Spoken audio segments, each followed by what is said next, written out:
say? The RJB. Every time they see us come, watch them demons shake. Hey man, here you come with all that stuff, man. Come on, let's go, man. Life and death is in your tongue, so watch what you say. Hey, real talk, what you say around here too, man? Real Cause talk. names hold weight. If you don't know about Father Rahai, cause names hold weight. And you don't know about his son Yeshai, cause names hold weight. Receive the gift of Rawakadah, cause names hold weight. Forever screaming, Kwam Yasharale, cause names hold weight. You ain't gotta tell me names whole way. I'm calling a higher, calling them out, kicking them tables over, just like Yeshaya. Digital download of the hard copy, man, I'm 2x2s. Some of these Hebrews be acting feminine, we call them 2 wonk fools. I'm laughing at them, same time one foot past them. I ain't trying to be the boys' favorite rapper. They only rap cause they Twitter popular. That's the difference between me and them. I'm the son of Jacob, they the son of sin. The rock over, so I'ma go on in. We don't go ham, boy, we go shim. I'll gut that bird, put his fur on. Great warrior like Gideon. I tell you the truth, do what you do. I can't judge you like Gideon. I get these boys from my album. Rock is my ghost rider, where's Shamyala? I'm ready for that war, you know I'm a rider. Left hand on my strap, right hand on my Bible, yeah. Every day I'm getting tested, but I don't fall, guess that's progression. Got a whole list of do's and don'ts, just have a seat, yeah, class a session. Praise the Father, yeah, that's a blessing. You can relate to somebody in the same stages. Yeah, I love them when the beat bang, but you know they hate it when we're due to make it, yeah. Every time they see us come, watch them demons shake. Hey man, here you come with all that stuff, man. Come on, let's go.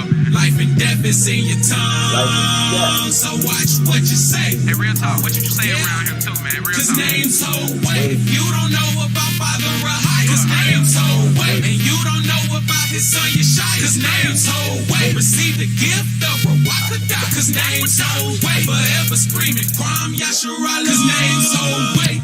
Jake, mind what you telling me? Cause I sit through muddy water and I ain't buying no dreams. So you best watch what you selling me. Lou and Misery out the STL, I'm out the Triple D, but like we come from the same place. Cause if you stated, then you have to show me it like I come straight out that show me state. Our doctors best coordinate, our powers best correlate. And we live for Yeshaya, so if we inspire your son, who him gon' resuscitate? Real Judah, you ain't holy, but I still see through it. We are messing, you Satan's recycling bin. The way you let them reuse ya. Try to walk my walk, cause the journey to the kingdom, man, is like a foot race. Try to use the fruits of the spirit, but then they be acting just like some fruitcakes. I turn my teeth for his name's sake, but brother, I only have 2 of them. So you best leave me alone. Fox back principalities and vessels they be residing in.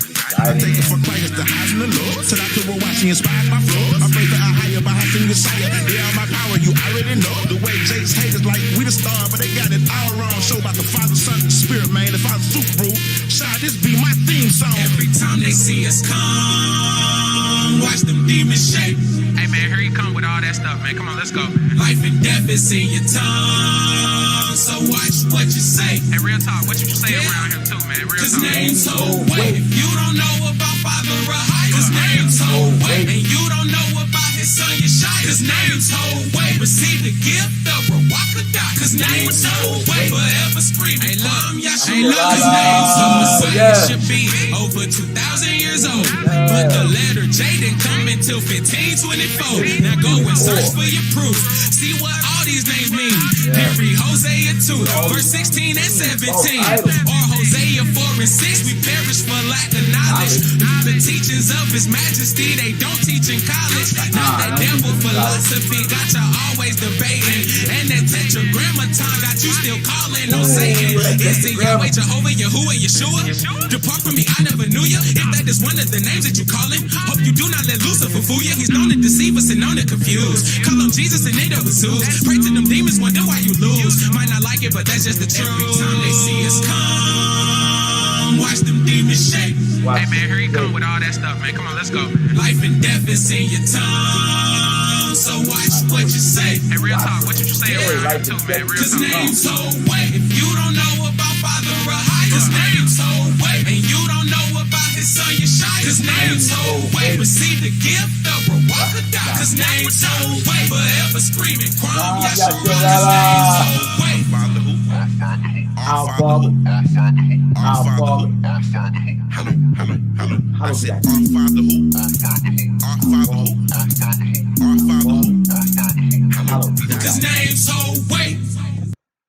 welcome to the Hebrew state of being. We are your humble servants and hosts for tonight. I am Kayel, Solo Dolo in the building tonight. I'm gonna show my sister Tamar and Brother Yakanan and Young Warrior Jordan is gonna be in the building in Emar. And I already know that Esther's in the building with Logan. You know what I'm saying? I see my brother Yawan's in the building with Ty. You know what I'm talking about? So we're gonna get it in, man. You know, we got a lot going on with these tonight. You know, we got a lot of things going on in the atmosphere, period, right? And we are just here watchers in some aspect, right? Well, you know, watching is kind of what the Most High told us we needed to do, especially in these times, because it would be His sign unto us. Now, right now, we have one that many people think is a sign. It's the alignment of the they call planets, we call stars. This Saturn and whatever the other one is, right?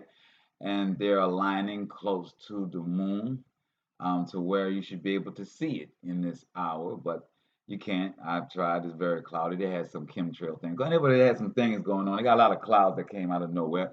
So, you know, with that said, you know, you really can't see. I even had some binoculars to try and see it, you know. But where we're going to feel it, if we're going to feel it, it's going to be in the earth and travailing of it.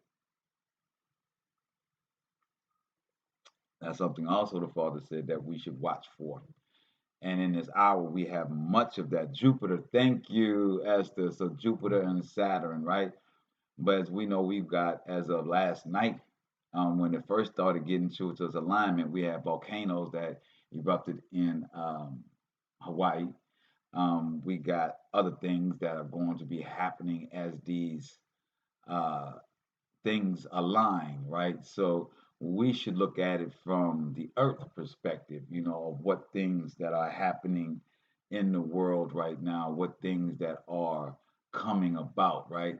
So, and we know that by going through our Torah, our scripture, you know, and that's what we've been going through the series of Leviticus, the law.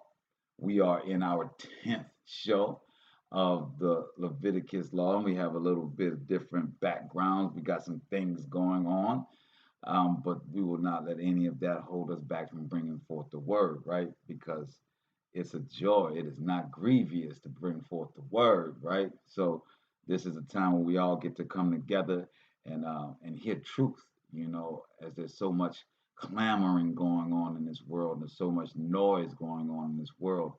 Here at this time, we can tune into His frequency. It's Monday, Wednesday, and Friday. We can tune in to this frequency and hone in on our Creator. And that's what we're about, you know, honing in, seeking His face earnestly every day, and walking the walk of patience and love, and working with our loved ones, and not trying to work outside to figure out how to make it work, because that's what He has asked, and that's where the blessings are. That's where the barakas are. You know, we can do deals and make millions, but if we haven't edified our community, we haven't done anything that is reflective from where we come, we all kind of count it as a failure. I saw a little thing earlier today, just so happened to pop across the screen, this interview that was done with Trevor Noah and LeBron James, you know, way back in the day, you know, probably a good 5-10 years ago. And it was when he was first kicking off, you know, many of his programs. But I think he was in the 5th year of his program. But he stated something. He's like, you know, it doesn't matter to rise and achieve all these things if I can't have an impact on the community I came from, the community that loved me and gave me these talents, right? So that's what this is about with us.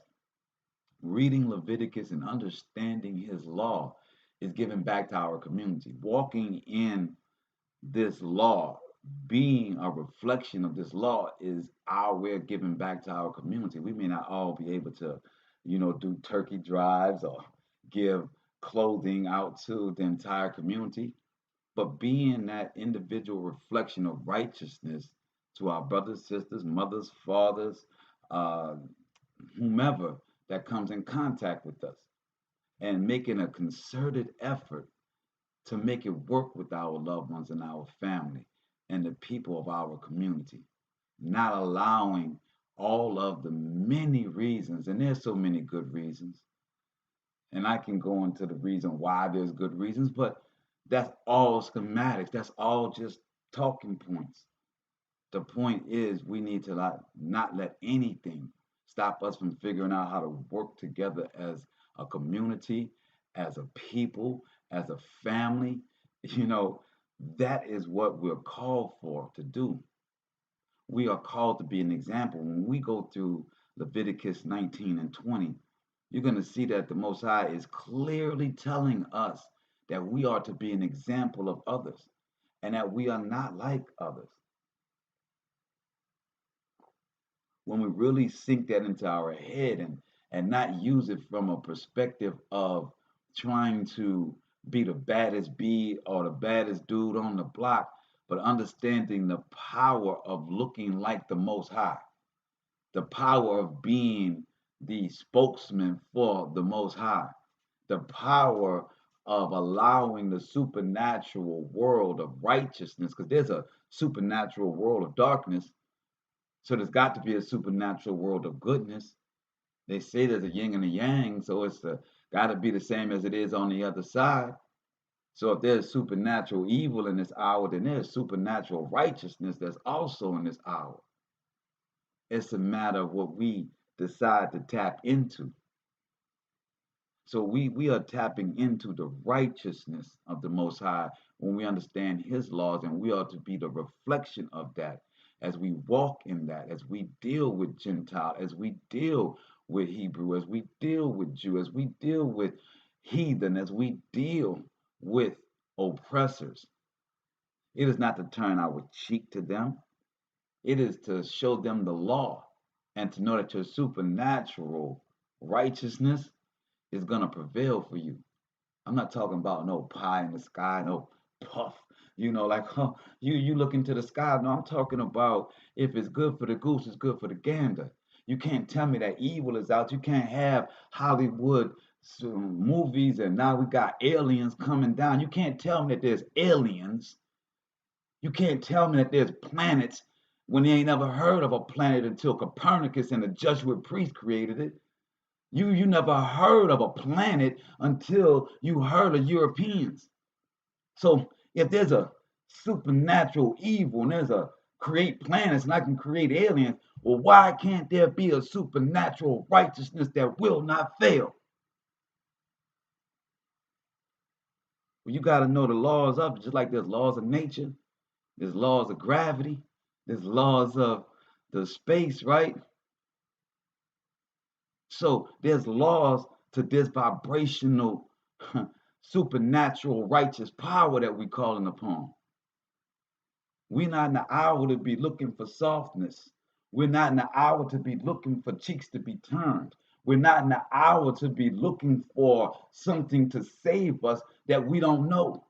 Because if you don't know the Most High, He can't save you. If you don't know the Most High, then He can't save you. Get how that work? Yeah, if you call looking up to the sky for something to fall out and you don't know what that thing is up there, then yeah, you probably might not get no answer. You might find yourself just looking up, hoping and got your fingers crossed and maybe try to cut you a couple of 4-leaf clovers from off the ground, right? No. When you really want to tap into the supernatural power of righteousness, you have to know the laws of righteousness. In order to conjure up anything, in order to do a ritual, you got to go through a process. So Leviticus is our process of calling about our supernatural power. I see you in the building, Ronald. That's what's up. So tonight, man, we are going to first call upon we're going to get our shofar cracking, because we are calling upon His power in this hour. And since it seemed to be aligned, right? when we blow this shofar, right, and we call out to the Most High, and we go to the east, right, then we should be calling on something super powerful, right? Something extremely super powerful in this hour. If righteousness is prevailing, right? If the alignments up there is about righteousness, then when we call upon the shofar tonight upon the Father, when we call upon our Creator, when we call upon the supernatural power of our Alahaya Shur Alahaya through our testimony of Yasha El Shaddai, Shaddai, Allah Shaddai, the head, our destroyer, and our salvation, then they should hear us. We should be in assembly. So let's go ahead and get that shofar going.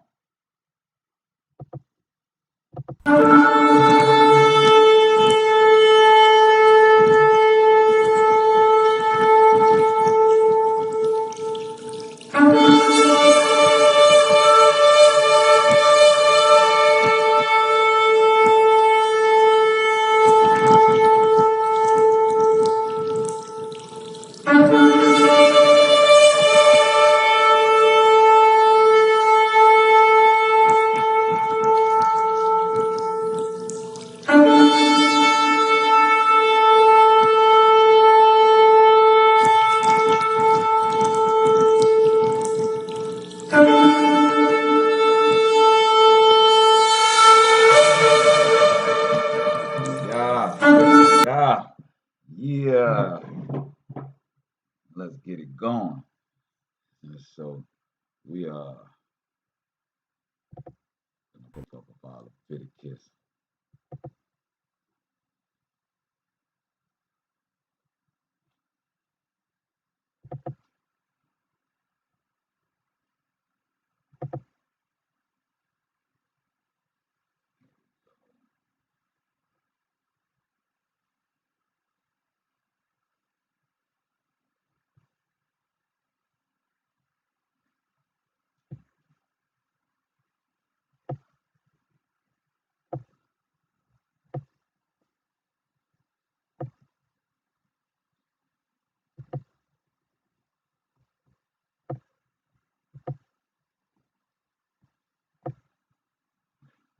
Yeah.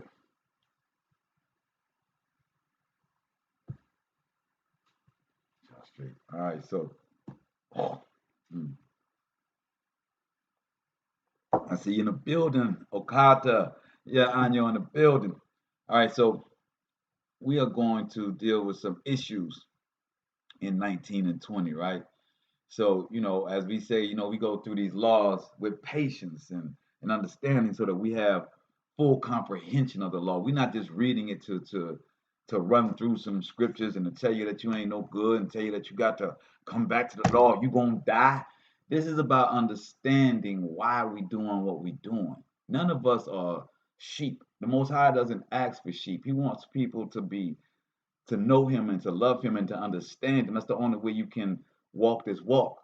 So, like I said, these are just as we're going through. I see in the building, say la fille, as we are going through these scriptures tonight, we want to understand it, right? So as we go 19:1, and it says, and the Most High spake unto Moses, saying, speak unto all the congregation of Yasharale, and say unto them, ye be holy, for I, the Most High, your power, am holy. I mean, that's just a clear line of why he wants us to be in his law, because he wants us to be like him. Again, it's about being a reflection of him, right? Let me change this camera thing. It's bothering me a little bit. There we go. That's a little bit better.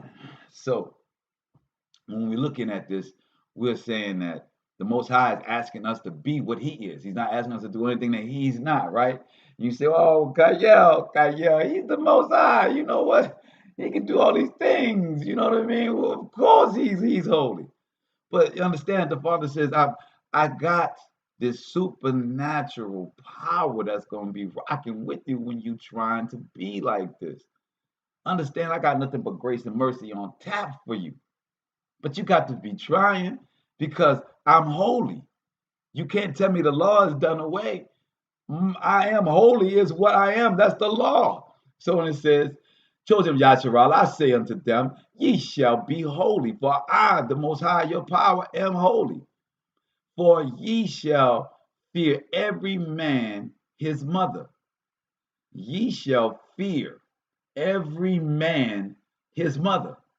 Every man's supposed to fear their mama, right? Right. And his father, and keep my Sabbaths. So the Most High for him says, Mom, Daddy, Sabbath. Mom, Daddy, Sabbath. He's like, real, I want to be clear on you honor your earthly mother and father, and then you come to honor me in your Sabbaths. So he's clear on where your hierarchy is. Don't look at Sabbath as just a day that you're supposed to be resting. It's a day that you're communing with him, right? So 4, turn ye not unto idols, nor make to yourself molten gods. I am the Most High, your power. So the power says, I don't want no image of me. I don't want you to bring no image of me. Actually, you cannot.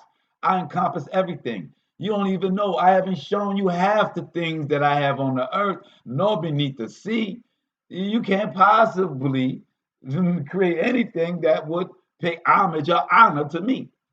And I don't like it, right? So any image they have up here, even though, one may look at the scripture and say, well, it says not to make an image of anything in the heavens or of the earth. Well, if you look at this thing they call Jesus, right? When you say, well, that's an image of a man that's not in the heavens, so maybe that's not blasphemy because he's not really in the heavens. But then the Most High says of nothing that's on the earth. So that would create, that would Caesar Borgia being the illegitimate of the 6th Pope, then I think that would make him that, right? Specific time when we can all come. Yes, my brother. Yes, absolutely, my brother. So, as we were saying, honoring the Sabbath and honoring the Most High and not dealing with any type of idols. You don't need to worship anything but mother, father, and the Most High on the Sabbath. You don't need to make an image, walk around with a giant gold image of your dad. I don't know. I like my father. I love my father. I don't like my father. I love my father. I give my life for my father. But I don't want to walk around with a giant medallion of my daddy's face. It is. So, and it says here, 5. And if ye offer a sacrifice of peace offering unto the Most High, ye shall offer it at your own will. So when these priests tell you that you gotta do this rosary beads, right? When they give you these penance, but the Most High say, if ye shall offer a peace offering unto me, then you should do that on your own accord. Not because some man has prompted you to do it, because it's supposed to come from your heart. Like, don't do this because that's why I got rid of Leviticus. You know why he got rid of the Levite priest? Because it is not about you going through the motions if it's not in your heart. That's why we say we taking it slow so that we can get it, we understand it in our heart. So then it says, it shall be eaten the same day ye offer it, and on the morrow, and if aught remain until the 3rd day, it shall be burnt in the fire. So it says, if it remains until the next day, right? And if it remain until the 3rd day, then it shall be burnt in fire. And if it be eaten at all on the 3rd day, it is abominable. It shall not be accepted. So the Most High said that when you are doing, and I want y'all to get this, right? When you are giving your sacrifice unto the Most High at that time, remember this was the reason why Cain killed Abel, because Cain wanted to just give up any old thing, right? He didn't want to give his best as Abel did. So when it comes to the 3rd day, we have leftover status. The Most High said, you can't call leftovers a sacrifice unto me. You can't say that you're still being holy on some leftovers.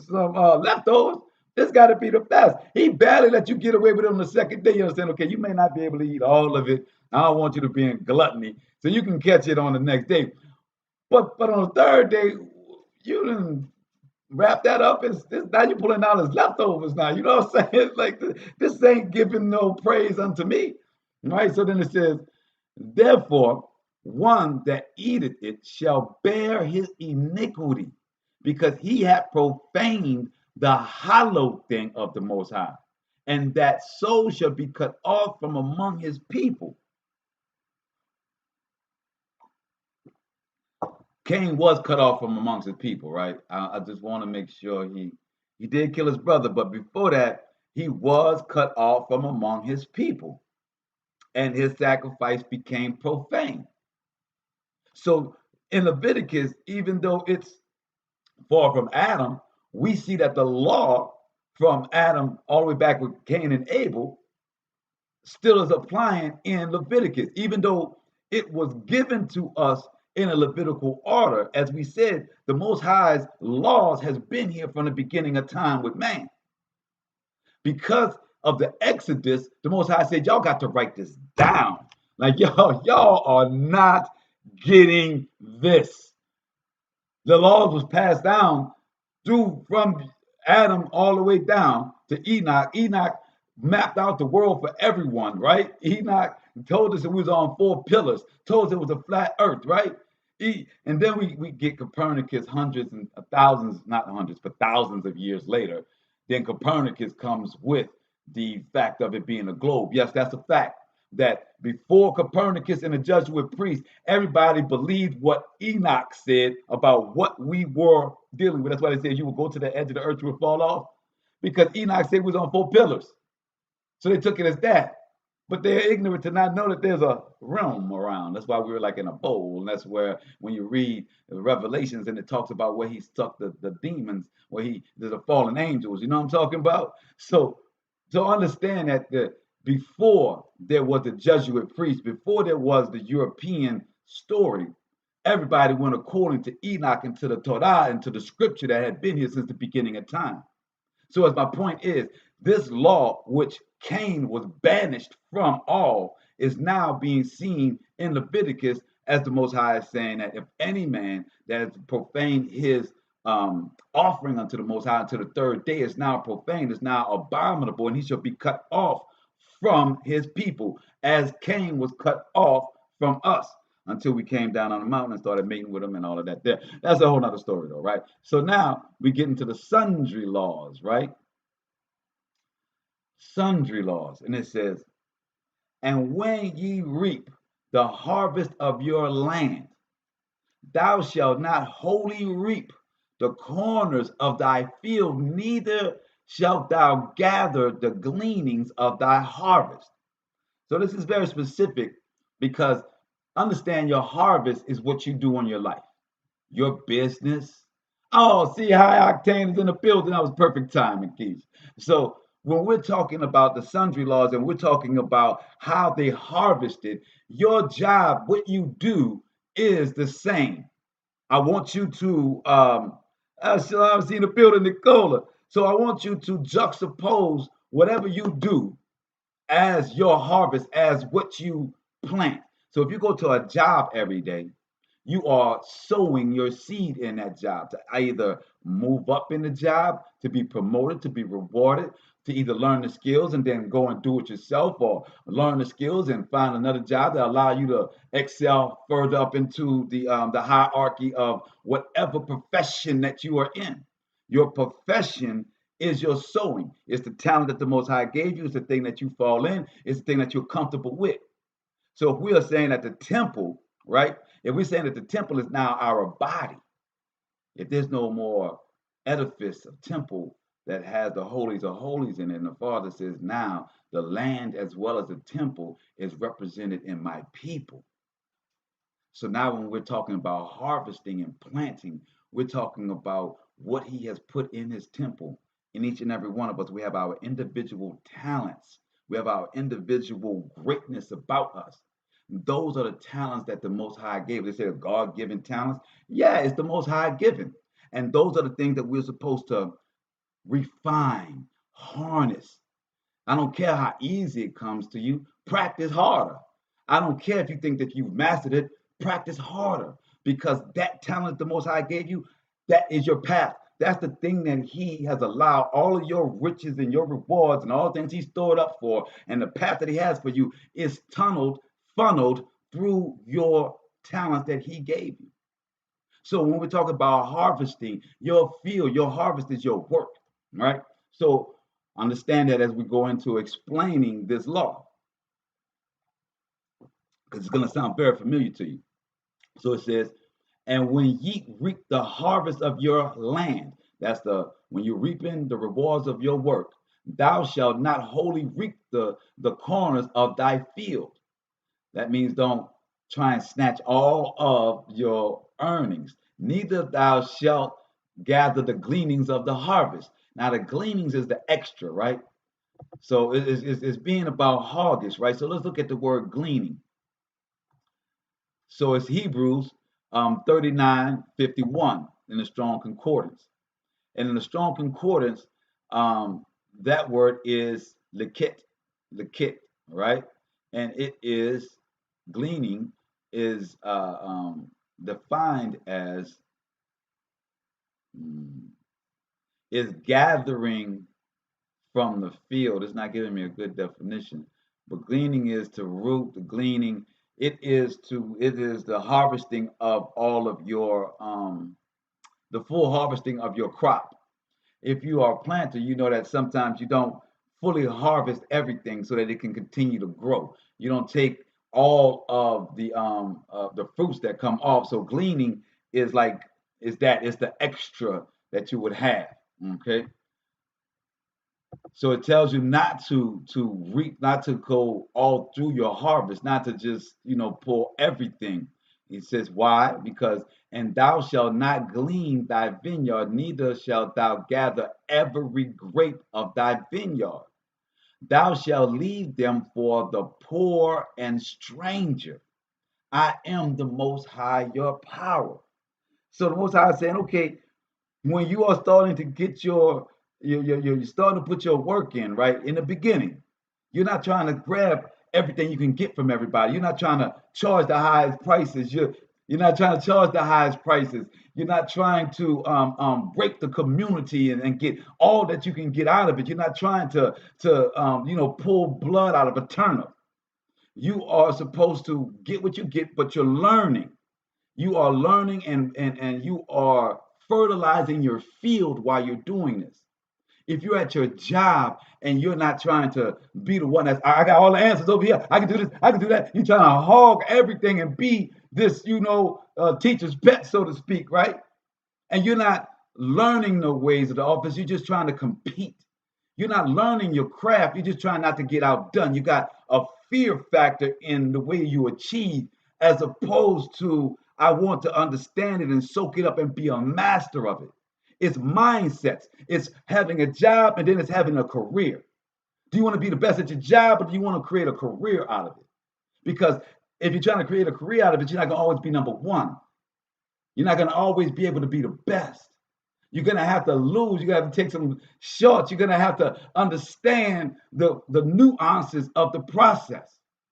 So that's why the Most High said, don't try and just reap everything when you're first planting your fields, right? So it says, because you're going to leave some for the ones that's low-lying fruit for the people that need it. It says, you shall not steal, neither deal falsely, neither lie one to another. So remember, you're still getting your fields, all right? You're still in your vineyards, all right? Don't want y'all to miss that part, all right? So when you're gleaning, understand again, we're going to read this part. Neither shalt thou gather every grape of thy vineyard. Thou shalt leave them for the poor and stranger. Not even somebody you know that you think deserve it, right? I am your power, the Most High.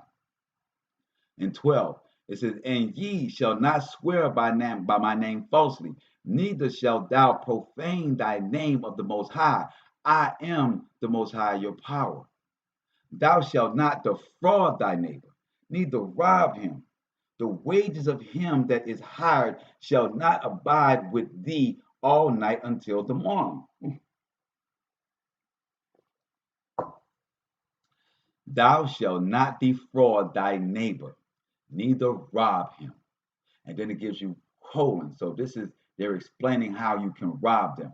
It says the wages of him that is hired shall not abide with thee all night until the morning. So the money that you have doesn't mean that you make them a slave, but they buy you all day and night. And it's also still talking about what to not do as you are putting your field together, as you are as you are planting with your hand. You are not taking from all of your fields. You're not robbing anyone. You're not defrauding anyone. You're not trying to get extra wages. You're not trying to charge more than what it's supposed to be. You're not doing any of the things that America, this world says you have to do to get ahead. How about that? Let's just say this. Yeah, everything that the world says you got to do, kick your family while you're down. Then when you get up there and you reach back for your brother, you know how they tell you, especially in the music industry, they quick fast to tell you, look, you the talented one, all right, look. I know you got a group with you. I know your boys came with you, right? But look, we're going to get you your solo album, right? Then you can go back and get them. But what they don't tell you is that they putting you on a contract that's going to make you their slave for 2 years. And before you could even reach back to grab anybody to make $1 to take care of yourself, it takes 3 years or more. Now your homies didn't think you didn't cut them because now you're on tour, you done left them, they think you're falling. You understand how the Father is saying that we have to deal earnestly with each other as we are building, because that is where the devil comes in. It says, so as you shall not steal, and neither deal falsely, neither lie to one another, and ye shall not swear by my name falsely, neither shalt thou profane the name of the Most High. So now he's saying, don't be telling people you're going to get it to them on God, man. On God, man. I got you, man. Jesus, no, I love Jesus. I'm gonna get that money to you. Child, I'll be on there every Sunday morning, Jesus. And be the ones that rob you, huh, y'all? We know about some of them Sunday people. Anyway, I ain't going there. It says that thou shalt not defraud thy neighbor, neither rob him. The wages of him that is high shall not abide with thee all night until the morning. Thou shalt not curse the deaf, nor put a stumbling block before the blind. So that means that if you're dealing with people that don't know no better, you can take it literally as, don't curse the deaf that really can't hear, and don't put, a wooden block in front of somebody that's got a walking cane. You may want to go literal there, but maybe if you want to go deeper into the supernatural thing, you'll understand that we're all talking about one thing: how we are supposed to build what the Most High has given us, our talents, how we're supposed to go about harnessing our true power, our true talents, so that we shine like him. So it's saying, no, when you are doing your thing, don't get over on the people that really don't hear you. Don't lead the people into a place that they are not capable of going to. False prophets, false preachers, all of those people that say they're gonna lead, but they're only trying to build their pocket. That's a stumbling block. If you know that you're leading somebody and this group is following you, and there's no salvation for them. There's no $1 million mansion for them. It's only $1 million mansion for you. At the end of your great scheme, you rich, and you looking at them like, I'm gonna hook you up. Let me see. Wait. Maybe look. Maybe if you cut my grass and you do this, then I'll go ahead and break you off some chips.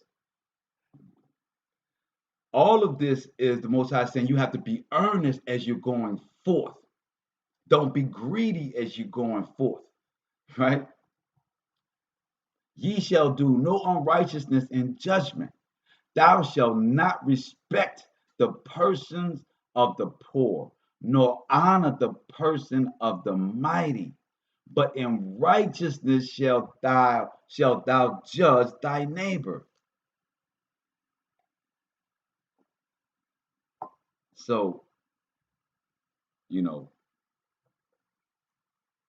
if I could get something tattooed on my forehead, Leviticus 19:15.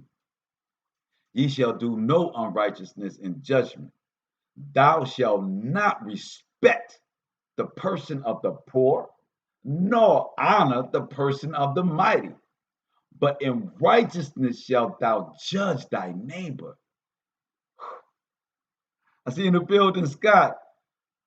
So as we are building these talents that the Most High has given us, right? As we are breaking off of the plantation and understanding we're not talking about a job, we're talking about the life career that the Father has laid for us, that He's already prepared us for, that we have the talents, the understanding to get there if we believe in ourselves, if we believe in the talents that have been given unto us. But as we are going about our daily lives, creating and refining and getting the rewards of this path that we're on, we're not to be stumbling blocks. We're not to take advantage of the deaf and the blind, right? We're not supposed to steal. We're not supposed to pay unequal wages to our brethren. We are not supposed to lead them astray. And as we are dealing with them, we are not to have, as you're trying to build your thing, and this is a problem for politicians, because the very fact of being a politician means you have to respect everybody's word. By definition, a politician has to listen to everyone's woes and respect them. Here in Leviticus 19, chapter 19, verse 15, it says, ye shall do no unrighteousness in judgment. So our judgments have to only be geared towards righteousness. I'm not judging a beauty pageant. I could care less about that. I'm talking about judgment of my fellow man and woman, as I'm trying to build, as they're trying to build, as we're trying to build together, that I shall do no unrighteousness in my judgment, and my judgment shall only be about the laws of the Most High. And in that, no matter who it is, whether they're rich or poor, mama, daddy, child, investor, dream girl, dream husband, thou shalt not respect the person of the poor, nor honor the person of the mighty, but in righteousness shalt thou judge thy neighbor, wife, husband, child, mama, daddy, grandma, alien, president, prime minister. In righteousness you are able to judge all in the Most High's words, because his laws are everlasting. They've been here since man could breathe. And it says 16, thou shalt not go up and down as a talebearer among people, neither shalt thou stand against the blood of thy neighbor. I am the Most High.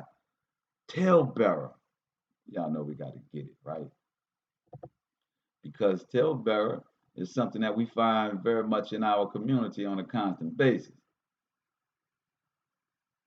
Strong's Hebrew H7400, 7400, and the word for talebearer is rakil.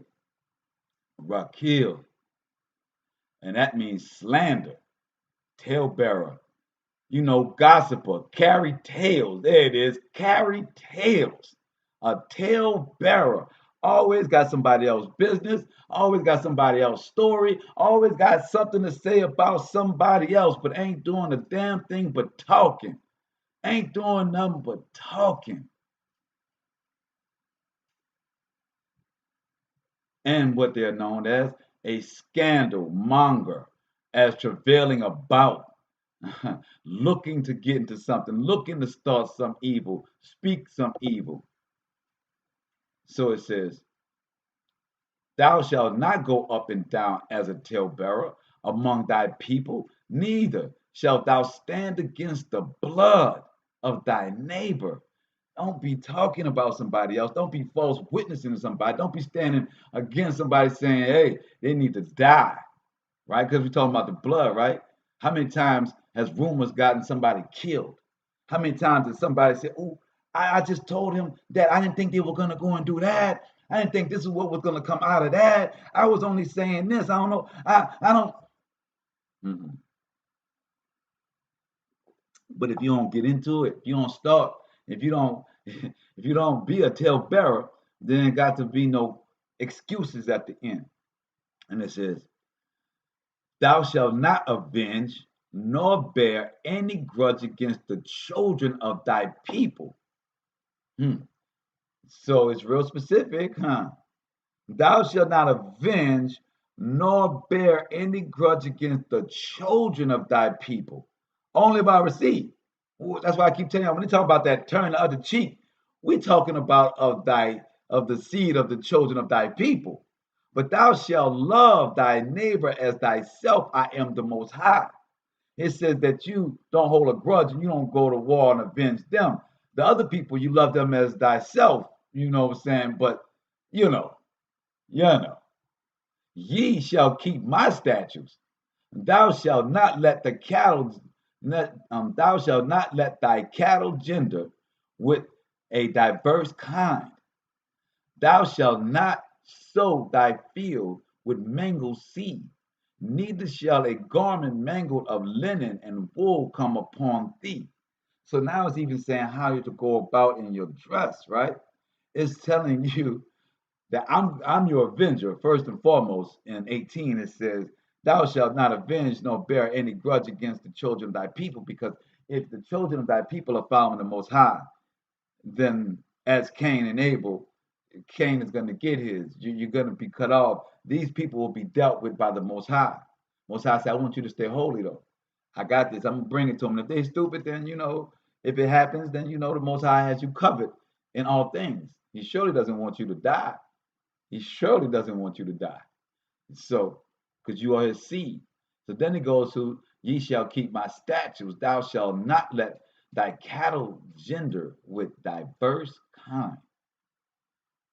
So the Most High said, do not let your cattle crossbreed with these other nations that don't have kosher, or rather Levitical order animals that they eat. Thou shalt not sow thy field in mangled seed. So Father wants everything in order, right? Neither shall a garment mangled of linen and wool come upon thee. So Most High is definitely not the fashion police, but he's definitely saying to you that these are crossing. This wool is for a season. This linen is for a season. This seed is for a season. That seed is for a season. This animal was made kosher. This animal was made clean. Do not mix it with unclean things. You do not mix yourself with unclean things. And ye shall bring his trespass offering unto the Most High, unto the door of the tabernacle of the congregation, even a ram for a trespass offering. So now the Most High says, as you, Big Joe in the building, man, salute, love you, my brother. So now the Most High is saying, as you building, right? He's showing us as you're building your land, as you're building with what I've given you, as you're harvesting. This is how I want you to go about it. This is how you're going to be a reflection of me. If you're listening to what I'm saying, this whole time when you're walking this walk through these, not judging other people in righteousness, not being a talebearer, getting other people's business, staying focused, telling you not to mix your seeds, to stay and give forgiveness and have no anger against your kind, your community. Love your neighbor. Don't get into no beef with them. Love them like you love yourself. But even what you do with yourself when yourself is not good to yourself, you discipline yourself, don't you? The Most High does it as well, doesn't he? So as we understand, this is how we are. So the Father is teaching us how to build, how to be a reflection of him as we are building. He says, don't try and steal and get all that you can. Don't try and overcharge your brothers. Be good about all that you're dealing with and be patient. Be patient in me. That I'm your power. He keeps saying that I'm your power. You do this and know that I'm your power, because it's going to be a reward to this. So now as we've gone through this, he's saying, okay, now in 21, if you've transgressed these things, if you've not been able to not be a talebearer, if you have not been able to not judge righteously and you've been judging unjust, if you have been overcharging and doing things wrong to the people that work for you, or leading the blind, being a stumbling block to the blind, and tricking the ones that cannot hear, then you now must come and bring an offering unto me. You shall bring a trespass offering unto the Most High, unto the door of the tabernacle of the congregation, even a ram for a trespass. So it's like eating to your top stock because you are out here, right? You out here trying to build your business and you doing unrighteous. You working a job for somebody, you undercutting people, you trying to get to the top, you bootlicking, you tattletaling on people in the office. You know what I'm saying? You're doing all these things to be the American dream. You're doing all these things saying, only the strong survive. You got this dog eat dog mentality, and even worse in our city, in our community, it's a crab barrel mentality, right? So nobody's ever getting to the top. We just keep pulling each other down. Oh no, you better than me. You better get back. You better get back. I got the strangest thing, man. I'm out in Texas. You drive these people in Texas, man. Everybody want to be in front of you. It's crazy. They get in front of you, even to slow down. They could be on the same speed as you, but they don't want to be you in front of them. It's crazy. Everybody has their hang-ups. People have their hang-ups. And the Most High said, if you're going to catch if you're going to do that, you know what I'm saying, then you need to give you a trespass offering. But I think I skipped over my 20. Let me talk about them tabernacles. Yes, I did. The mango seed. Here we go. And whosoever layeth carnally. I forgot. I can't believe I was going to skip over this one. So, as we said, we're talking about the dirt that we get in as we're trying to build our lives, right? We're harvesting our lives. We are our job. We are harvesting and refining the talent that the Most High has made us, and we're trying to be the best at it. And there's so many opportunities with the society and the profane world we live in that we charge and we do wrong to our brothers and our sisters in our quest to be number one. And even to the point when it gets carnally, and it says, and whosoever lied carnally with a woman that is a bondmaid. That means that she works for somebody else, or she is just like, remember, Rachel had a bondmaid, Hagar with the bondmaid. So that means that she belongs to a tribe, a family, or whatever it may be. Betrothed to an husband, and not at all redeemed, nor freedom given her, she shall be scourged. They shall not be put to death because she was not free. All right, so we're gonna dig into this.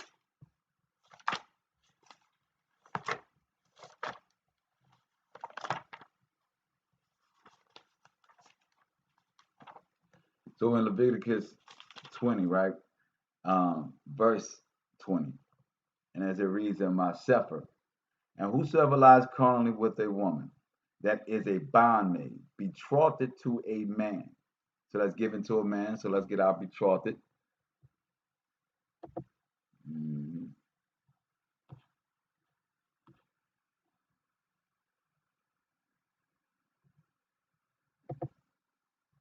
H27 Strong's H2778, and it's pronounced karaf, right? Karaf, and it means to reproach, taunt, blasphemy, defy, jeopardize, rail, upbraid, to reproach, to taunt, to defy, right?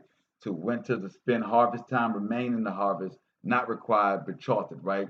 So basically to taunt, to blaspheme, to upbraid. So, and it says here, betrothed to a man. So she was reproached to a man. She was defied or blasphemed to a man, unbraided to a man, or jeopardied to a man, to reproach to a man. Okay. And not at all redeemed, nor freedom given her. She shall be scourged, shall be scourged. They shall not be put to death because she was not free. Now, this sounds like prostitution, right? So if a woman is being given to someone, she's being to give to defy, she's being reproached, she's being punished for this particular reason, and it is to another man because they're laying carnally, right? So if that's the case, then they're saying that it's not her fault, that this is not a manner for her. Still have to make amends for this, but she is not going to be put to death, right? Because she was not of her own free, because she was not free. So they shall not be put to death. And it says, and he shall bring his trespass offering unto the Most High, unto the door of the tabernacle of the congregation, even a ram for a trespass offering. So he, because he has done this, will be the one that has to be, that will have to bring up the trespass offering. And but scourged means,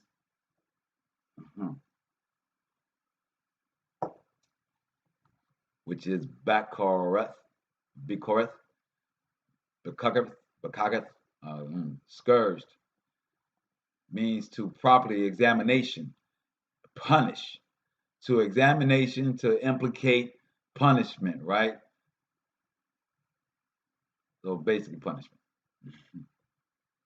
So she's punished, but not killed. He is punished, but not killed. But because she was not free, he has to go unto the Most High and give this offering. And the priest shall make an atonement for him with the ram of the trespass offering before the Most High for his sin which he hath done. And the sin which he had done shall be forgiven. When she shall come into the land, she shall have planted all manner of trees for food.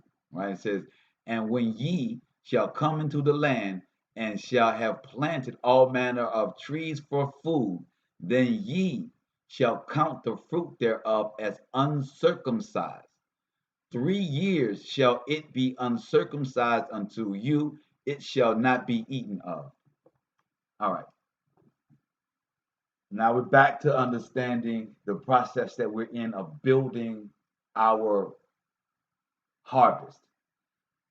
How and when to harvest. When do we expect all this hard work of not cheating anybody, not cutting any corners, filing these bullcrap taxes, doing all of these things, for people like me, having to sit down and write a full business plan when you want to just do the thing, you know what I'm saying? Like all these sacrifices that you got to make, right, to make sure that you are properly tilling your field, that you're properly watering your farm, your planting, right? That you are making sure that you want to harvest what you've sown. That these multiple things that you can go through in destroying that, right? By getting caught up in tail bearing and it sends your business left, or getting caught up in adulteryness with your business partners, people, right?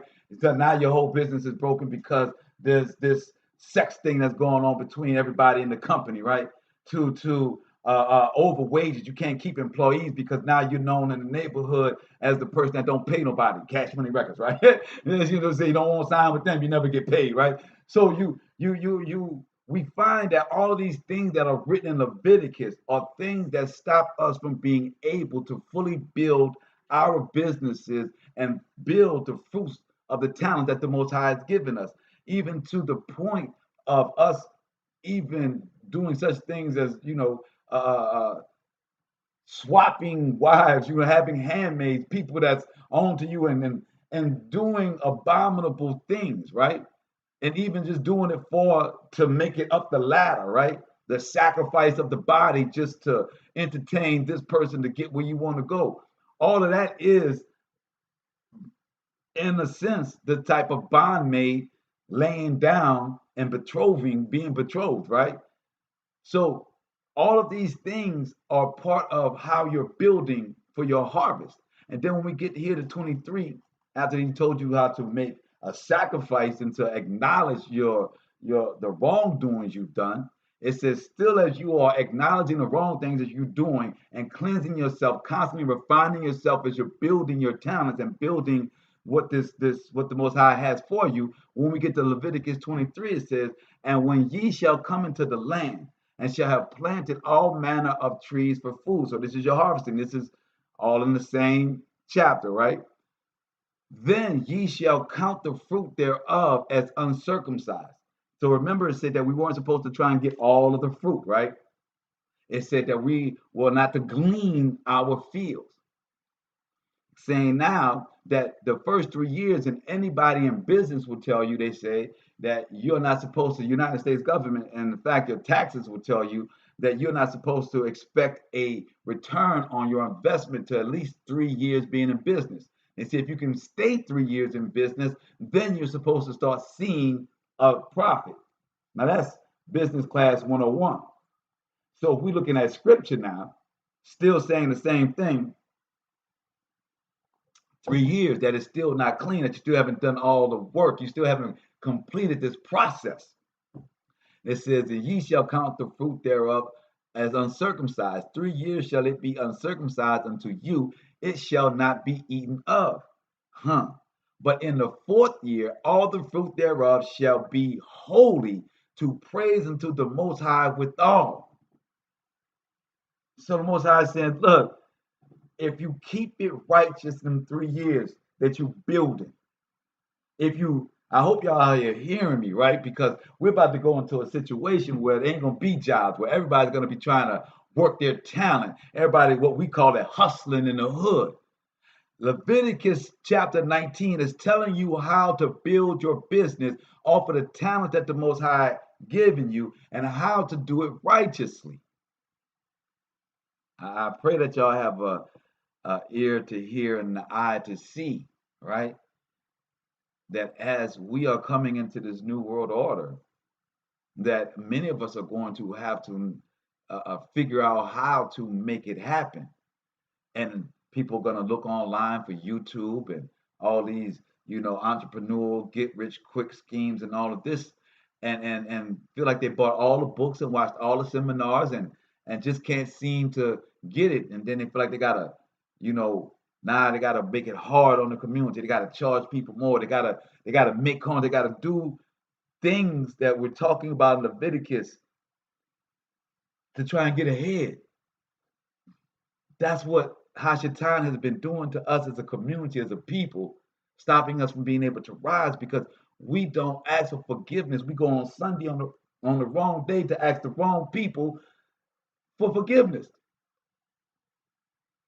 And we're not following and saying, well, put it like this, our actions, we aren't doing it giving praise unto him. And what I mean by that is acknowledging him. That, okay, that I'm doing my business and I'm working it 3 years, not because the government says that I'm going to turn over a profit in 3 years, but because the Most High says that if I am righteous in my path, that he guarantees me in the 4th year that I will reap my benefits. It doesn't say I'm not going to eat at all in the 3 years. The Most High said, I'm going to take care of you. I got you in resources. Don't overcharge nobody. Don't get talking behind nobody's back. Don't get caught up in those sex scandals. Don't get caught up in these worldly things. And every time you do, acknowledge that you've done it. Be righteous about it. Repent from it. Make your offering. And then in the 4th year, but in the 4th year, all the fruit thereof shall be holy, to praise the Most High with. And in the 5th year shall ye eat of the fruit thereof, and that it may yield unto you the increase thereof. I am the Most High, your power. Ye shall not eat anything with the blood, neither shall ye use enchantment, nor observe times. Ye shall not round the corners of your heads, neither shall thou mar the corners of thy beard. Ooh. So it looked like we took a real left at Albuquerque right quick, right? Would you say, Selah? Yeah, new beginning, that's right. So in 27, in verse 27, well, let's go back to 26, because we understand that we just learned about our increase. In 25, we just got the key to the game, and then all of a sudden, we hit a left with, ye shall not eat anything with blood, and neither shall not use enchantments or observe times. Whoa! Whoa! I was just getting the gifts. I just went through all of this up here through verse 25. I got me one verse that I done made it. I'm in the 4th year. I'm in the 3rd year. I'm Gucci. And now you're telling me, whoa. Now that you're up here, though, there's going to be some type of people trying to get at you when you're successful. There's going to be some things that's going to be offered unto you. There's going to be some new cuisines because you're going to be around new people. See, the Most High say, a house that's set on a hill cannot be hid.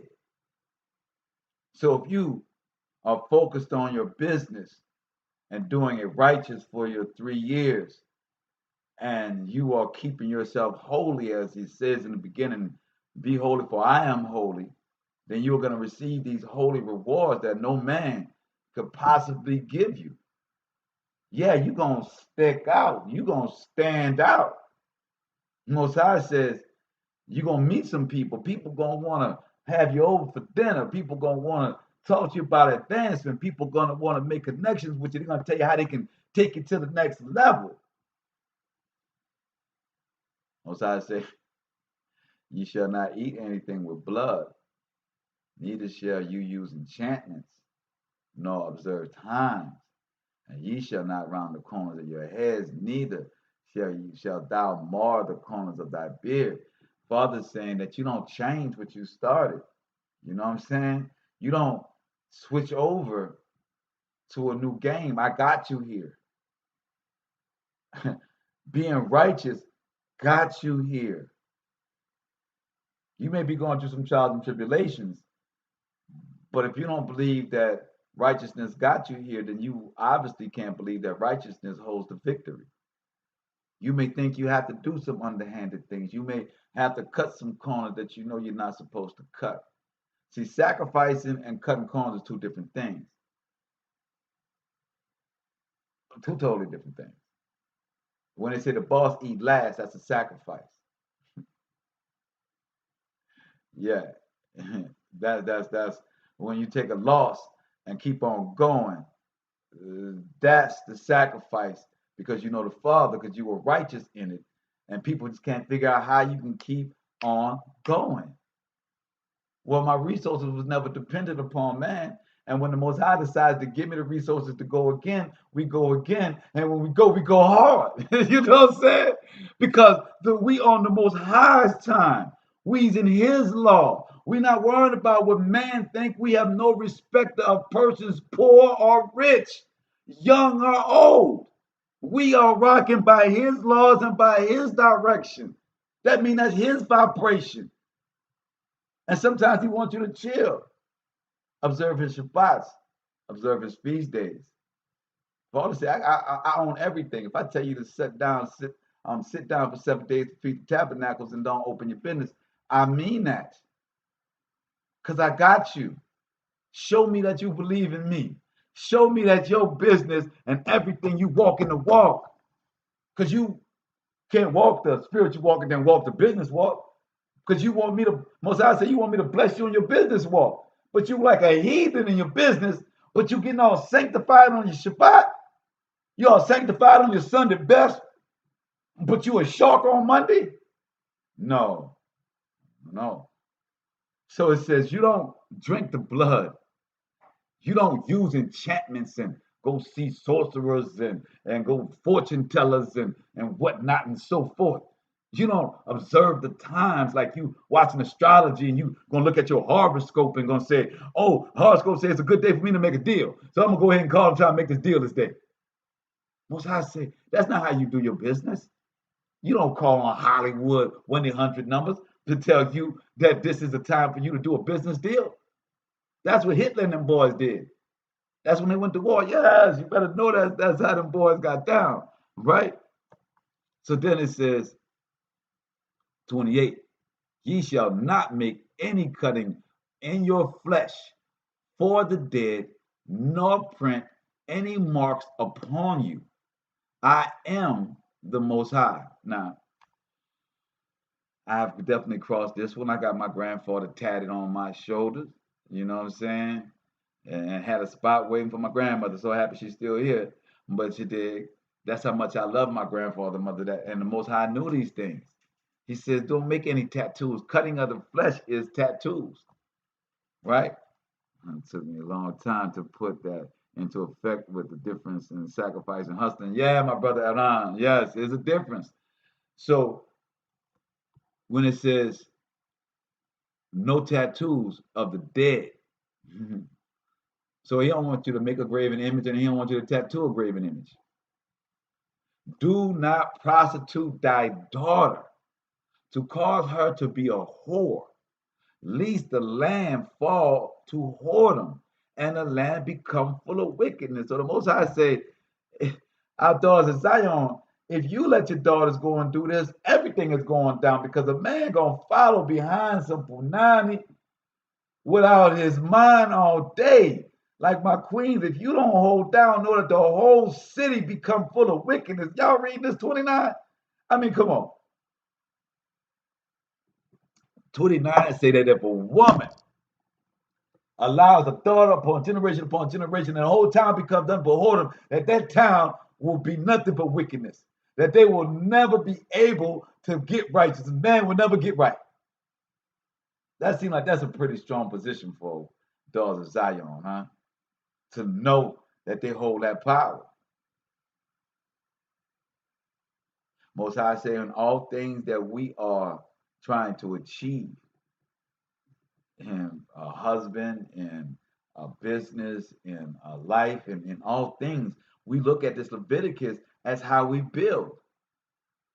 Because the Father says, if the harvest that you want, that you planted, if it's not coming and you being righteous, then he's going to show you another plant. He's going to give you another seed. He's not going to forsake you. You can plant the wrong seeds with the Most High. If you are staying righteous, he's going to move those old seeds out and he's going to give you new seeds to put in. Guaranteed. Because you ain't going to be able to rock with them bad seeds that you put in. It's not gonna feel long as you continue to be unrighteous. Those bad seeds are gonna fall off. They can't mix. And Father says, do not intertwine your seeds. Do not intertwine your cattle. So if you are actually keeping yourself amongst righteousness, you are keeping yourself amongst the right seeds, even if you plant a seed. And what I mean by that is, say you call yourself a righteous person. I'm going to use myself as an example, right? Righteous person, right? Because rap music, right? I always loved rap music, you dig? So even before I even knew about grabbing any type of scriptures, when I had my own record label when I was a young kid, right? I'm talking about the 20, 25-year-olds, right? I was that age. Even though the rap that we put out in New Orleans, we didn't do bounce music. We didn't do, the straight, selling drugs, even though we was in the 90s. You know what I'm saying? That was what the music was. We did hood music, but we did hood music about being righteous. Like, we ain't gonna let nobody stop us. We got our eyes open, we focused. That was what our rap music was about. Even though it was gangster music, it still wasn't about selling the drugs, selling the dope. It wasn't debauchery. So in my mind, I could say I was being good, right? I was planting a seed. See, that business was my seed that I was planting. But it wasn't for the good, though. It wasn't going to bear the fruit of the Most High.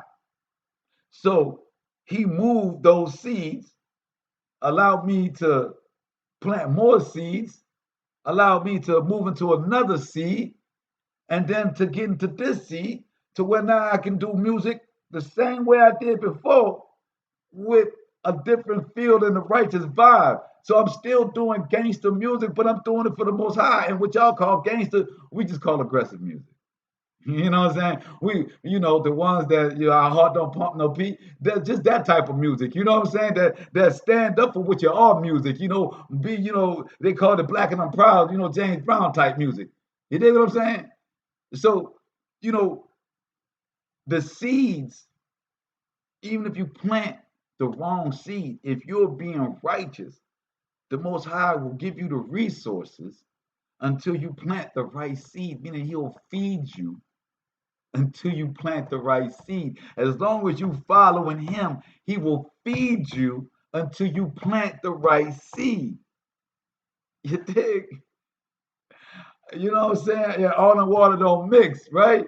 So that's how the Most High works. If you got enough patience and letting him do his supernatural work, And you know what I'm saying? If you let him do his supernatural work, then you'll see it come to fruition. If you ain't gonna be mad because this person ain't rocking with me no more, or you don't want to have beef with somebody because this and that, every business deal you done went through, or every company you done been in, you got bad blood, bad bridges that been burned and everything. You gotta take a look at that. You gotta take a look at how you deal with people. Are you dealing righteously, or are you dealing in wickedness? Are you using sex to achieve your goals? Are you using death to achieve your goals? Are you using the perpetuation of lies as your goal to make money? You know what I'm saying? Are you perpetuating this Egypt, perpetuating this Rome, perpetuating the lies of the Europeans? Is that how you making money in this hour? Is that the seeds that you are planting? If you are in that and you have planted seeds in that, then you know how much turmoil is in that. That's the Most High telling you, if you got this resources, I've been taking care of you, you're living in it, but it ain't coming to you, right? You buy a half and you're supposed to be able to double up, but you done went through it, so you can only re-up. You ain't making no money, you only got re-up money. You know what I'm saying? You saying, well, Most High, why can't I build? Why can't I get up on some stacks? Why can't I get up to the kilos and the pounds? Why is you always stuck with only re-up? It's the seed that you are planting. It's not the seed that he's gonna bless. If you are planting with whoredom, then everything becomes wickedness, right? So it says, ye shall keep my Sabbaths and reverence my sanctuary. I am the Most High. So it says, do not prostitute thy daughters, to cause her to be a whore, lest the land fall to whoredom, and the land become full of wickedness. Ye shall keep my Sabbaths and reverence my sanctuaries. I am the Most High. So the opposite of that, right? The opposite of that whoredom, the opposite of perpetuating the kill, be killed, the crab barrel mentality is to keep the Sabbaths. You can't possibly know righteousness if you're going on Sunday when these people told you they changed it. They told you they changed it in 350 AD with the Council of Nicaea and Constantine. They told you they changed the holy day. Now they trying to come back to the holy day, calling it a green Sabbath, and they still lying. 31. It said, regard not them that have familiar spirits. That we talking about them right now, the Romans and the Greeks and the Egyptians. Regard not them that have familiar spirits, neither seek after wizards to be defiled by them. I am the Most High. Ain't no Allah around here. Ain't nobody burning sages. Ain't nobody calling upon ancestors. What ancestors you calling upon? What familiar spirit is you calling upon? Do you know? Is you calling on your great-great-great-great-great-grandmother? What, did your mama tell you that your great-great-grandmother was a bad woman? What, did your grandfather say that your great-great? What ancestors you calling on? We just, as a black community, we just take that as face value. Oh, calling on Orisha, the Oshuns. Who is Orisha? Who is Oshun? Do you know what they believed in? Do you know what their thought process was? You have no idea. None whatsoever. They told you it was black power.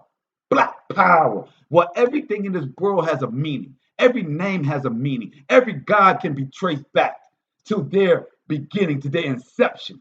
And if you're calling yourself Orishas, then you're not understanding that you are calling upon divination, that you're calling upon false spirits, which are fallen angels, which are demons, which are devils.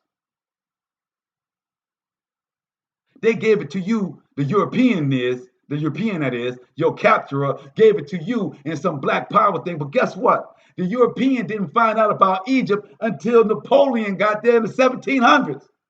So now you got some French boys that conquered North America, lied and stole and killed all of us native people here. At the same time, he was over in Egypt blowing off Sphinx noses, right? Rewrote all the history, gave it back to you, and then you believe that what he told you was powerful black people is you.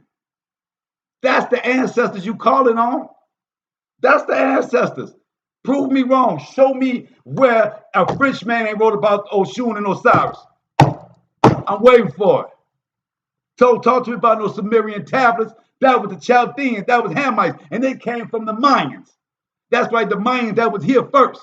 Yeah, see, when you do your research, you understand this whole indigenous and Indian and Egyptian and lies and the Chaldeans. See, the Mayans that built these certain type of pyramids in the Americas of that hewn stone.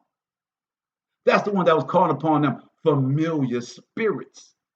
Then you had the one that was the mound builders that built it out of earth. That was our people, that was the Hebrews. That's the one that the Most High said was his people, to not use huge stone, to do of the earth, that he is perfect. He is the earth. He is everything around us. So he said, you can't make me more perfect. That's right. The Most High is saying, do not make an altar with your hands as a man. That what I built raw, that you go grab from a quarry, that you don't beat out, that you find laying on the side of the mountain, you grab one of them, because that is more perfect than anything you could do with your hand.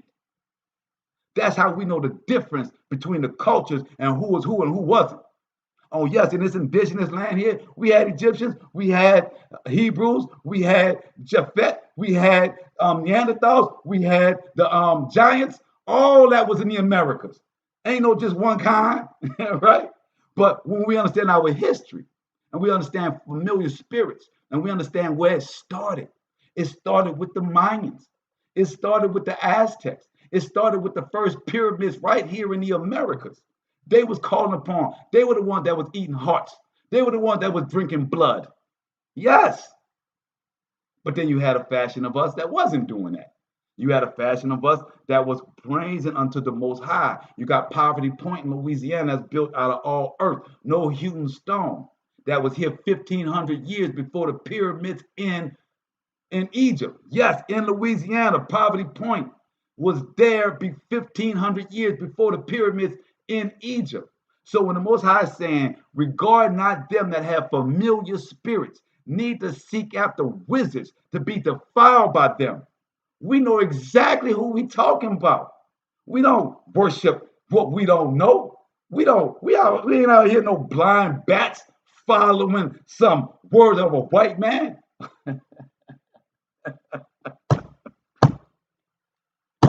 I'm gonna break down some history for y'all real quick, just so y'all understand what we mean by these false spirits. Let me give y'all some time, some dates, right? Y'all may not have ever heard of a thing called the Marksville Society. The Marksville Society was in BC. Yeah, way thousands BC, like 3000 BC.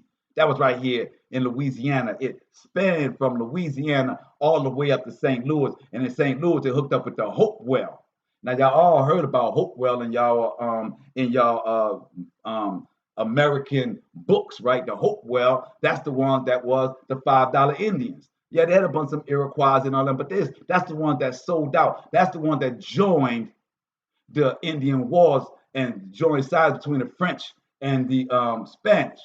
But see, us down here in the South, see them Southern Indians, right? The one that had Poverty Point, those, that was all the way over the Mississippi, the creek, you know what I'm saying? All of them coming over here. Us. We had the #1 society up until 722, right? You know what happened in 722 BC? In 722 BC, we got first invaded by the Spanish. Yes. It's called the Reconquista. We're talking 722 AD. The Marksville Society and the Marksville Society and Poverty Point have been going on since 4000 BC all the way to 722 AD. Facts. Look, double check it. All right. And 726 AD is when the Spanish fully took over. Now, from 722 to 726, they were taking slaves all from Mexico, all through the South, from Texas to Florida, back up to Spain and into France, and then shipping us down into the Congo as a slave penal camp. Now that's facts. And what I want you to understand about the facts and how that falls into familiar spirits. Because see, the familiar spirits that was on this side, the Mayans, which then became your Moors, right? Which were on the other side. So now I gotta flip y'all now, because you gotta understand something. The Mayans and the Incas was way before 722. They came and went over to the east, right? They went over to Babylon. The place that y'all call Babylon, right? Yes. The Babylon in the east came from the Chaldeans. The Chaldeans is a Mayan word. Get it? Nimrod, Samaria, false gods of Babylon, their ancient name is a Chaldean. The Chaldean name etymology is Mayan. Mayan came from the Americas.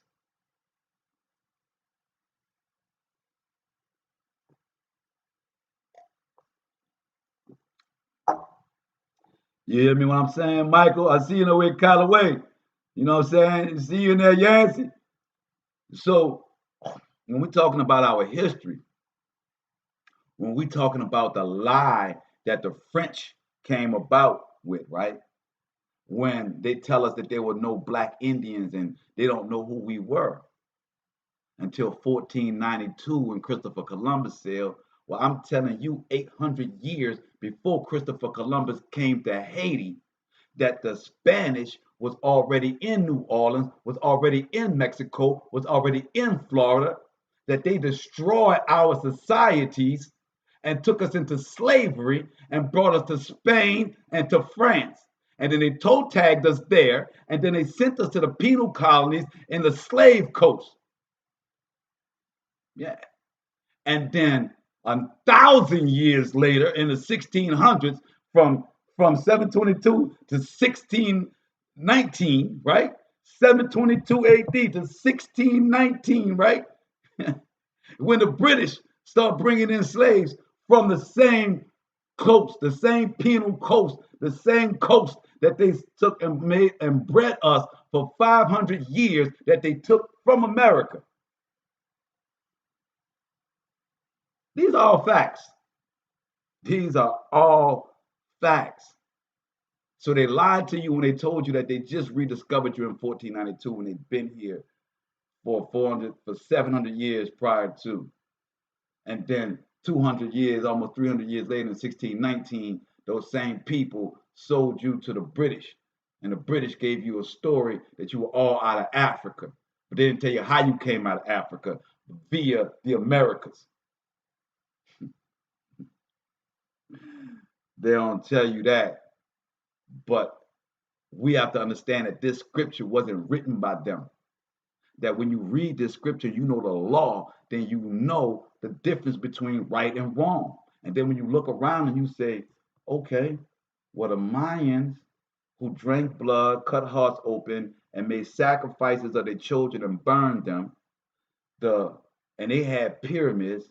Then I look over into the Eastern Hemisphere to Saudi Arabia and to Egypt, and the pharaohs was doing the same thing. Babylon was doing the same thing. But in the middle, they had some people that was trying to keep it righteous the whole way. That's been following these same laws and doing the opposite of the world. There's been a group that's known as the Negroes that has kept their law through all of this iniquity, slavery, through all of that. We have kept our law. And you say, well, then, if we've been so righteous, why have we been through so much? Because every divination and false angel that you see, all these false gods, we taught all of these people how to do it. And because of that, we are subjected to them. And because of that, the Most High says, if you come back to the law, I will give you covering and grace and mercy amongst these familiar spirits. I created all things.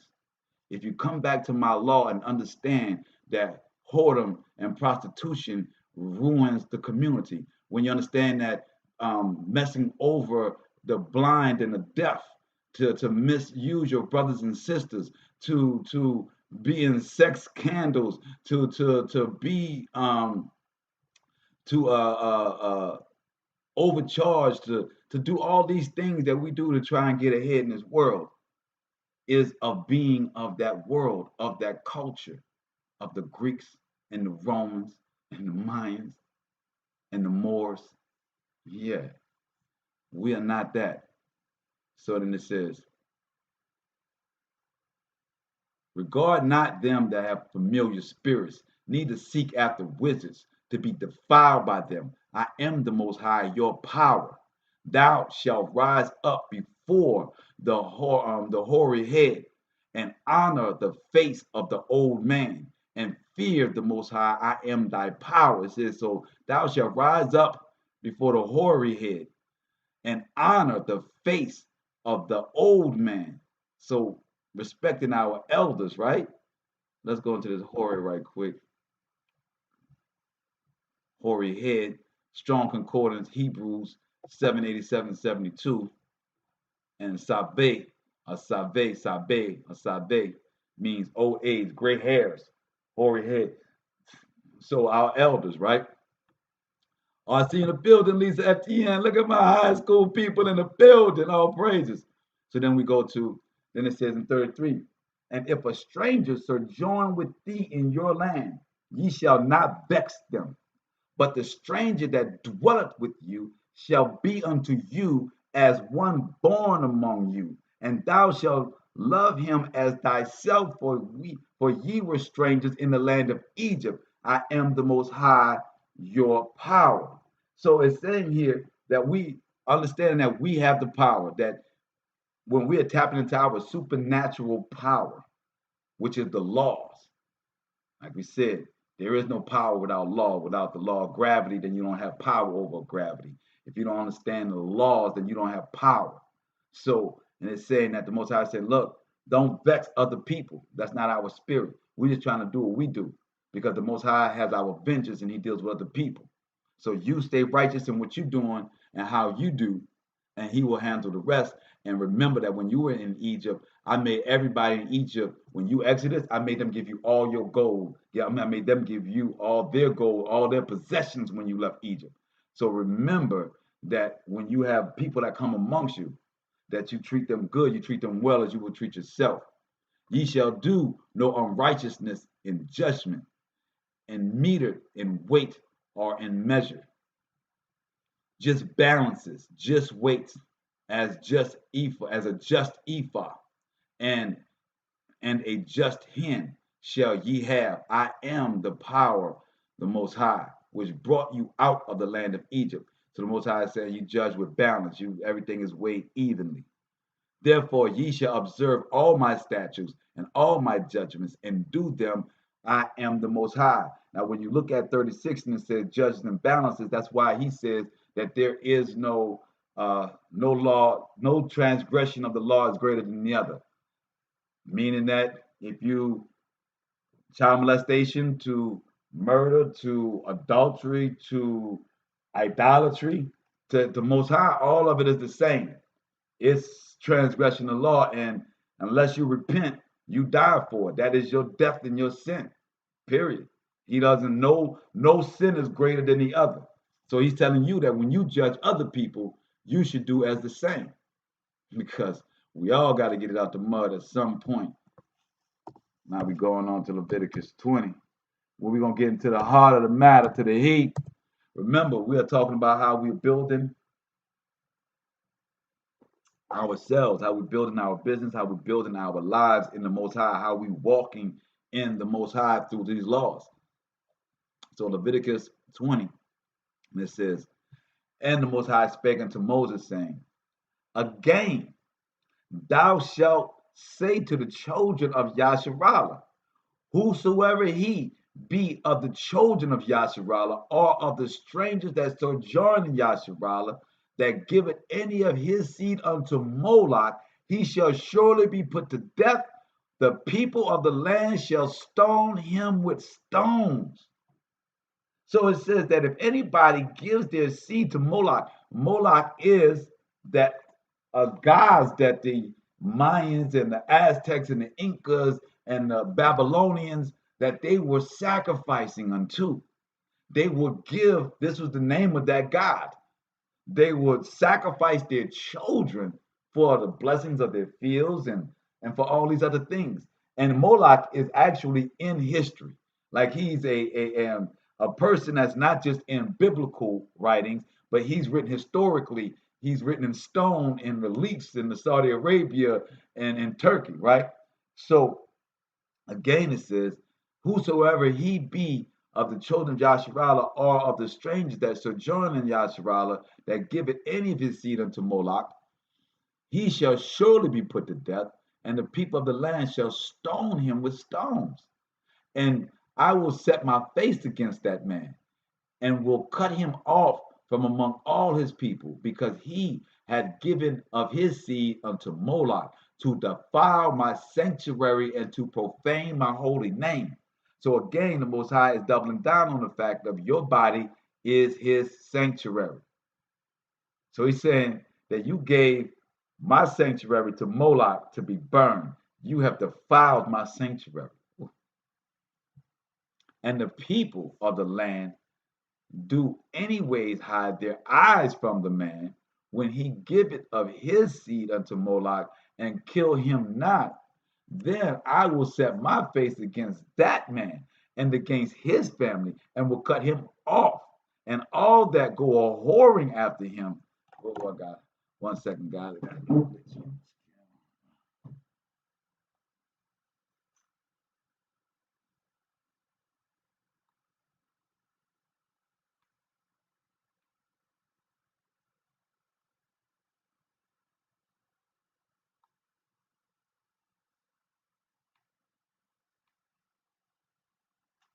Sorry about that.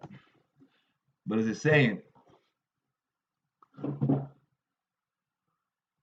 Moloch, if you see this and you don't deal with these people, like the Most High said, deal just, right? To just the righteously judge, right? And judge justly.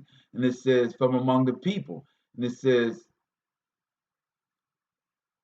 if you don't kill a man that does this, then I will set my face against that man and against his family. I will cut him off, and all that go a whoring after him to commit a whoredom with Moloch from among their people, and the soul that turneth after such as have familiar spirits after wizards to go a whoring after them. I will even set my face against that soul, not against the person, but against a soul, and will cut him off from among his people.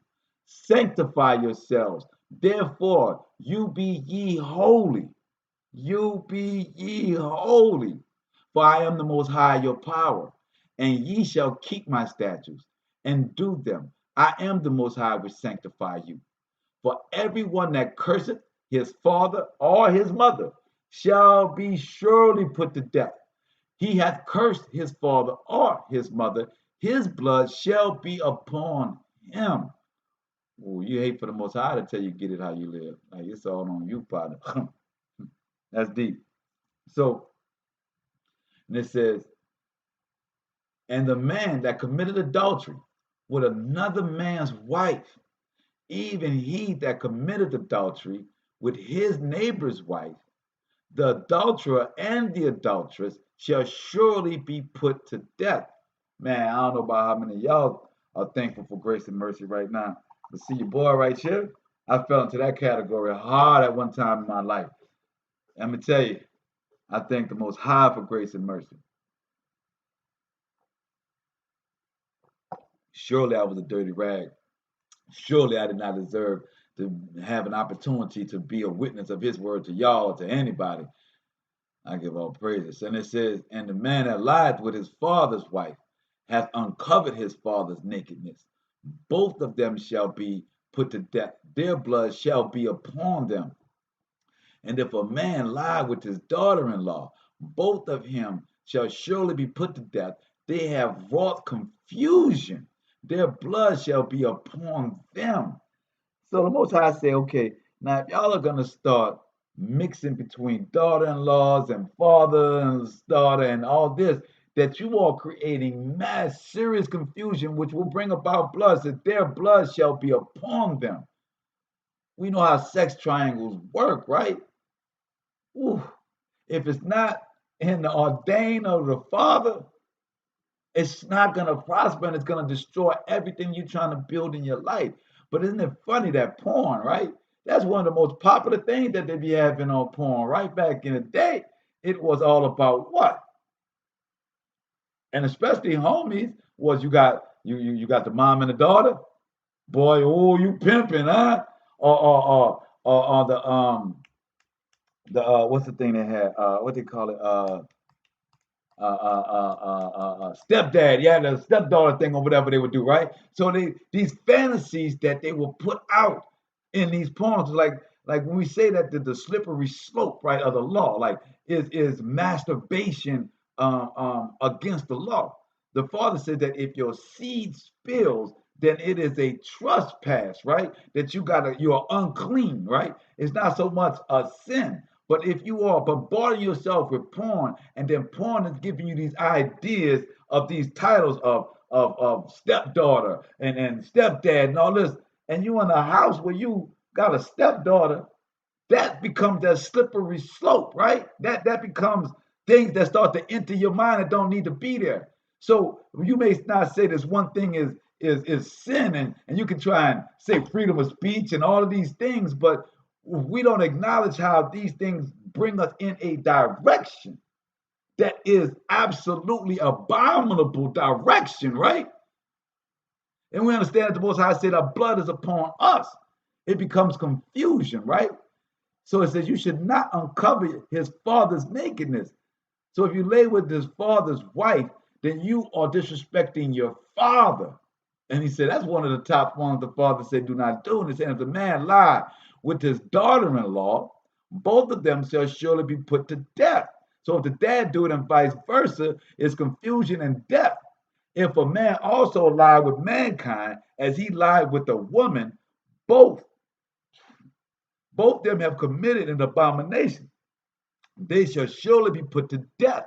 Their blood shall be upon them.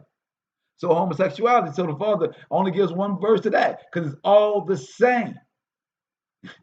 All the same in abomination in 14. And if a man take a wife and her mother, it is wickedness. So if a man is having sex with his wife and his mother-in-law, you're right there with being homosexuality. You're right there with the dad taking the daughter, right? The daughter-in-law. If a man take a wife and her mother, he is wickedness. They shall be burnt with fire, both he and they, that there be no wickedness among you. So the Most High said, I'm killing them to save y'all. Yeah. I'm trying to save y'all. He shall surely be put to death, and ye shall slay the beast.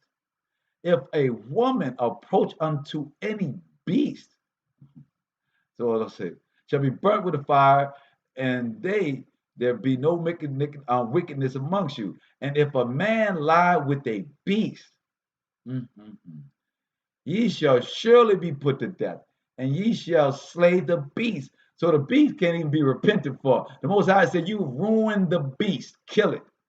And if a woman approach unto any beast and lie down thereto, thou shalt kill the woman and the beast. They shall surely be put to death. Their blood shall be put upon them. So why do you think the guy was able to live and the woman was not able to live?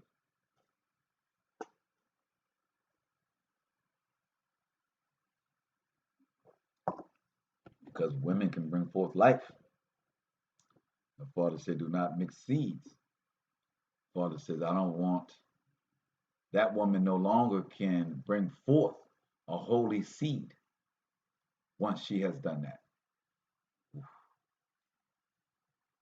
If a man shall take his sister and his father's daughter or his mother's daughter and see her nakedness, and she see his nakedness, it is a wicked thing, and it shall be cut off in the sight of their people. He hath uncovered his sister's nakedness, he shall bear his iniquity. And if a man shall lie with a woman, and the kettle is on fire with this chapter. Yeah, man, many toes. You ain't lying, my brother. Many toes is crushed on this one. You ain't lying, brother. I was reading through this one. I'm like, yeah, grace and mercy, all praise to the Most High. You know, there's many things. But man, if a man shall lie with a woman having her sickness, now check this out. This is what I didn't get to that one. Shall cut off in the sight of their people. He hath uncovered his sister's nakedness, he shall bear his iniquity. And if a man shall lie with a woman having her sickness, and shall uncover her nakedness. So we understand uncover nakedness means have sex with, right? He hath discovered her fountain, and she hath uncovered the fountain of her blood. So this is having intercourse during cycle time of the month, and both of them shall be cut off from among their people. So not being able to control yourself during the cycle, and they had a commercial, man. I think I want to find it right now. Hold up. I want to get this right now.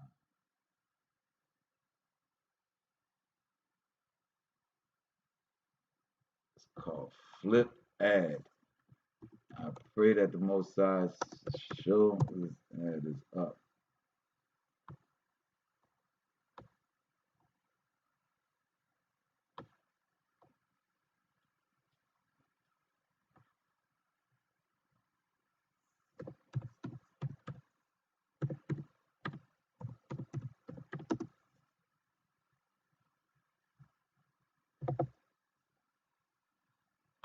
Oh, yeah.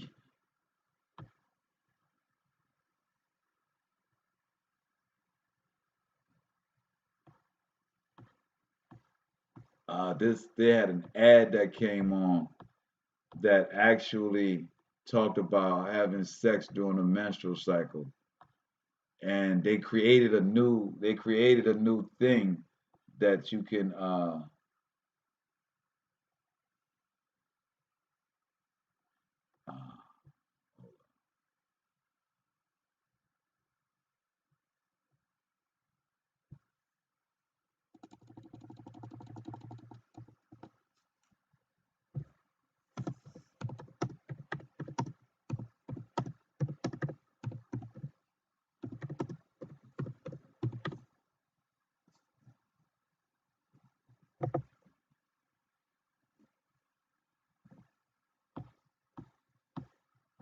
all right, so I can't find it. I thought it was Flip. I was pretty sure it was. Yep, Flex. That's what it's called. Flex, not Flip. Hold up.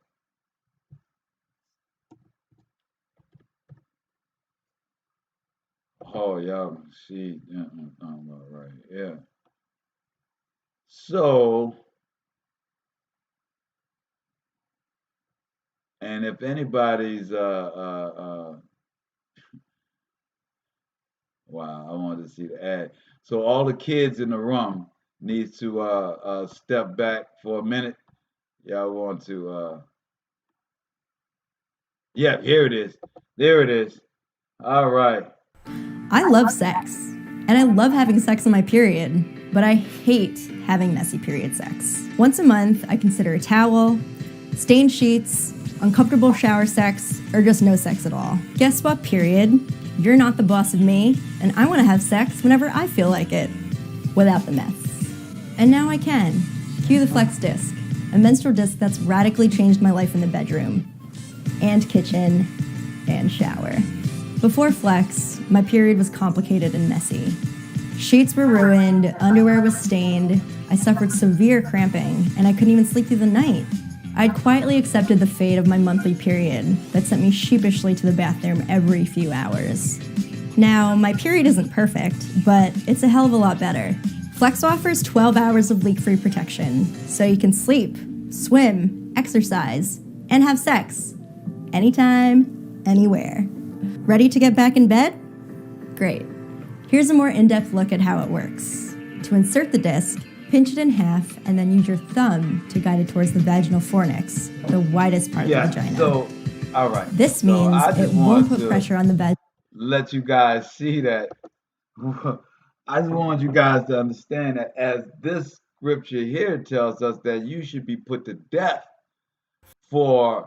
and she had uncovered the fountain of her blood, and both of them shall be cut off from among their people.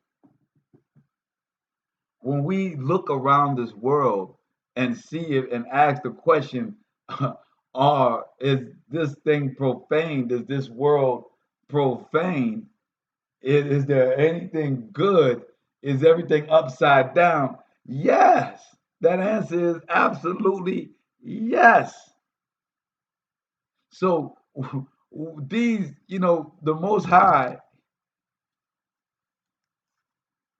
when we start reading, we understand just how profane this world is and how the slippery slope has gotten us to this imprisonment, these curses, yes. So it says, and thou shalt not uncover the nakedness of thy mother's sister, nor of thy father's sister, for he uncovereth his near kin. They shall bear their iniquity. If a man shall lie with his uncle's wife, he hath uncovered his uncle's nakedness. They shall bear their sins, and they shall die childless. And if a man shall take his brother's wife, and is an unclean thing, it is an unclean thing. He hath uncovered his brother's nakedness, they shall be childless. Now, we understand in our law that if the brother dies and the brother is to marry that woman, and the responsibility is upon him in our laws, right? But there are options in it, but it is definitely not while he's alive, right? So in 22, ye shall therefore keep all my statutes and all my judgments and do them to the land, whether I bring you to dwell therein, spew you out not. And ye shall not walk in the manner of the nations which I cast out before you, for they committed all these things, and therefore I abhorred them. So Most High says, look, I don't want you to do these things, and trust me, everybody around you is doing it. Yeah, they did it. That's why I'm giving you the land. That's why you, my chosen people, you have to be holy, because everybody else has given up on being holy. Everyone else is about status quo. Do as, when in Rome, do as Rome.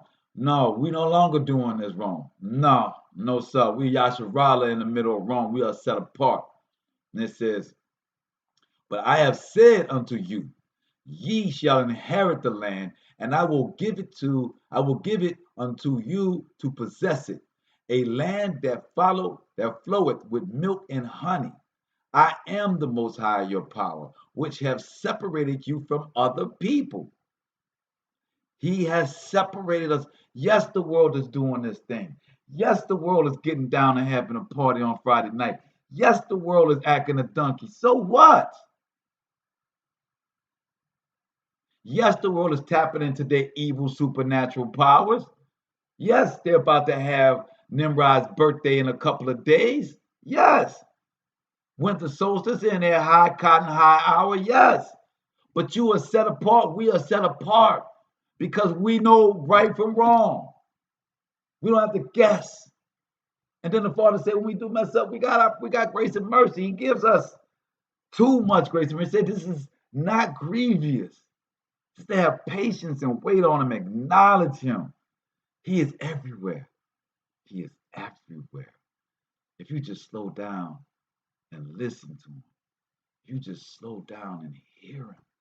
He's everywhere. And it says, Ye shall therefore put difference between clean beast and unclean, and between unclean fowl and clean. And ye shall not make your souls abominable by beast or by fowl, or by any manner of living thing that creepeth on the ground, which I have separated from you as unclean. And ye shall be holy unto me. Holy. That's the Ruach, that's the Hakodesh.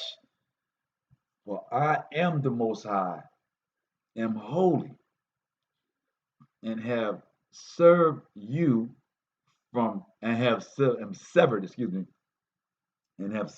you from other people, that ye shall be mine. Now you got the option to not be his. You got the option of not wanting his supernatural righteous power. That's on you. But don't ask why the world is the way it is. Don't be upset with your life. As the Most High said, your blood is on you. You ain't got to do this, but your blood is on you. And it says, for I am the Most High, am holy, and have severed you from other people, that ye shall be mine. A man also or woman that hath a familiar spirit, or that is a wizard, shall surely be put to death. They shall stone them with stones. Their blood shall be upon them. So for all them soothsayers, all them sages, all them want to tell the future, Most High say death is due to them. So, it is what it is. So, that's our Leviticus for the night. We're going to Psalms 56.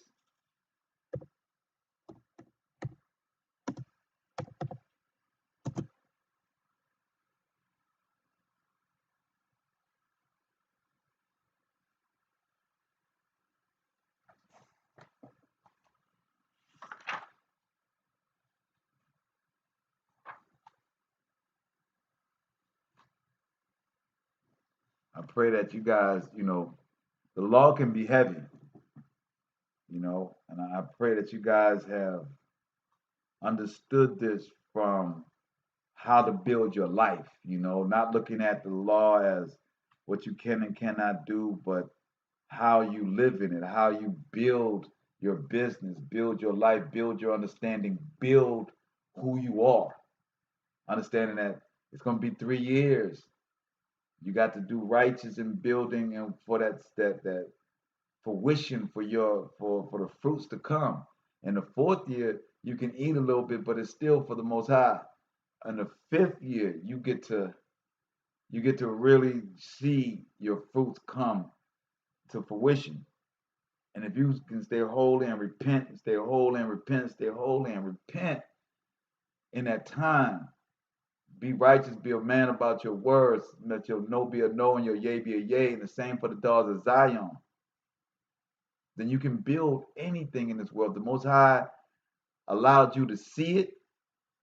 If you believe He allowed you to see it, then you can achieve it. Facts. So we're going to read Psalms 56.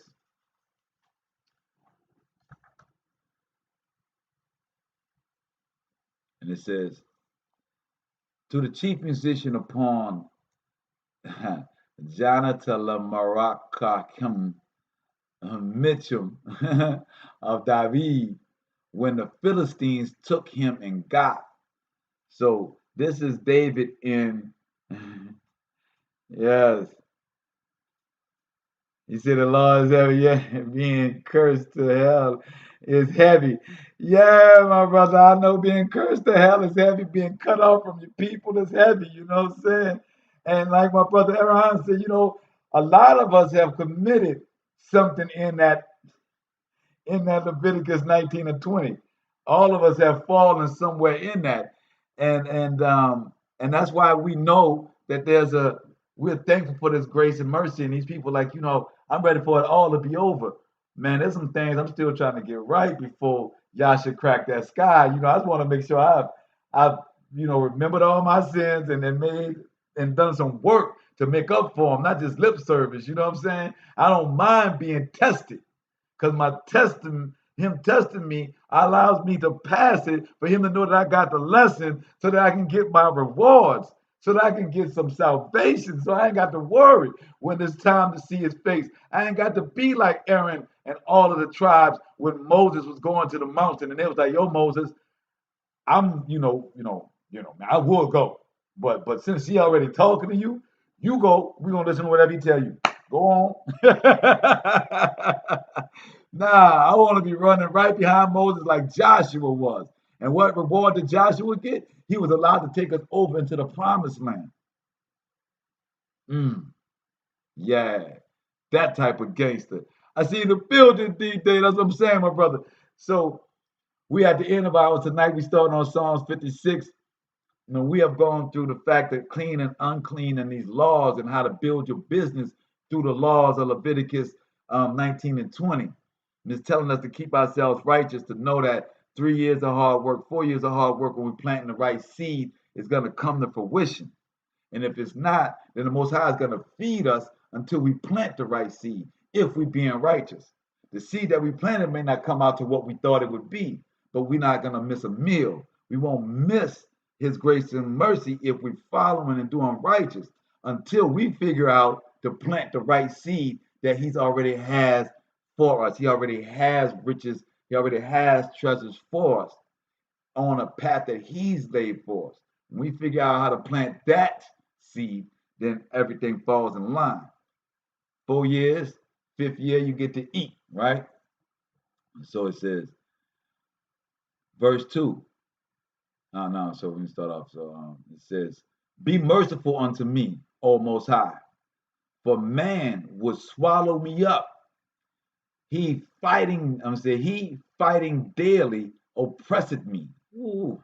So it's saying fighting daily, man, this world is full of obstacles and fights and bull, right? So when it says, mine enemies would daily swallow me up, for they be many that fight against me. O thou Most High, what time I am afraid, I will trust in thee. It says, whatever time I am afraid, I will trust in thee. In the Most High, I will praise his word. In the Most High, I have put my trust. I will not fear what flesh can do unto me. And see, my brother Yawan, that's where it is right there. When we understand that, yes, we have sinned, but I ain't going to let my flesh bring fear to me, because I know my flesh cannot do unto me what the Most High can do. He cannot deliver to me what the Most High can deliver. It says, I will praise his word, the Torah.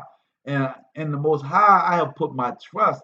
I will not fear what flesh do unto me. And that's including your own flesh do to you, because our flesh do some things to us.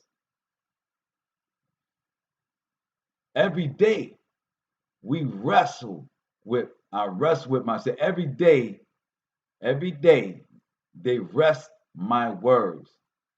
All their thoughts are against me for evil. So they wrestle with my words, and they're always trying to get at me. My enemies always trying to find fault in my words. They gather themselves against me. They hide themselves. They mark my steps. When they wait for my soul, shall they escape iniquity? With a question mark. In thine anger, cast down the people, O Most High.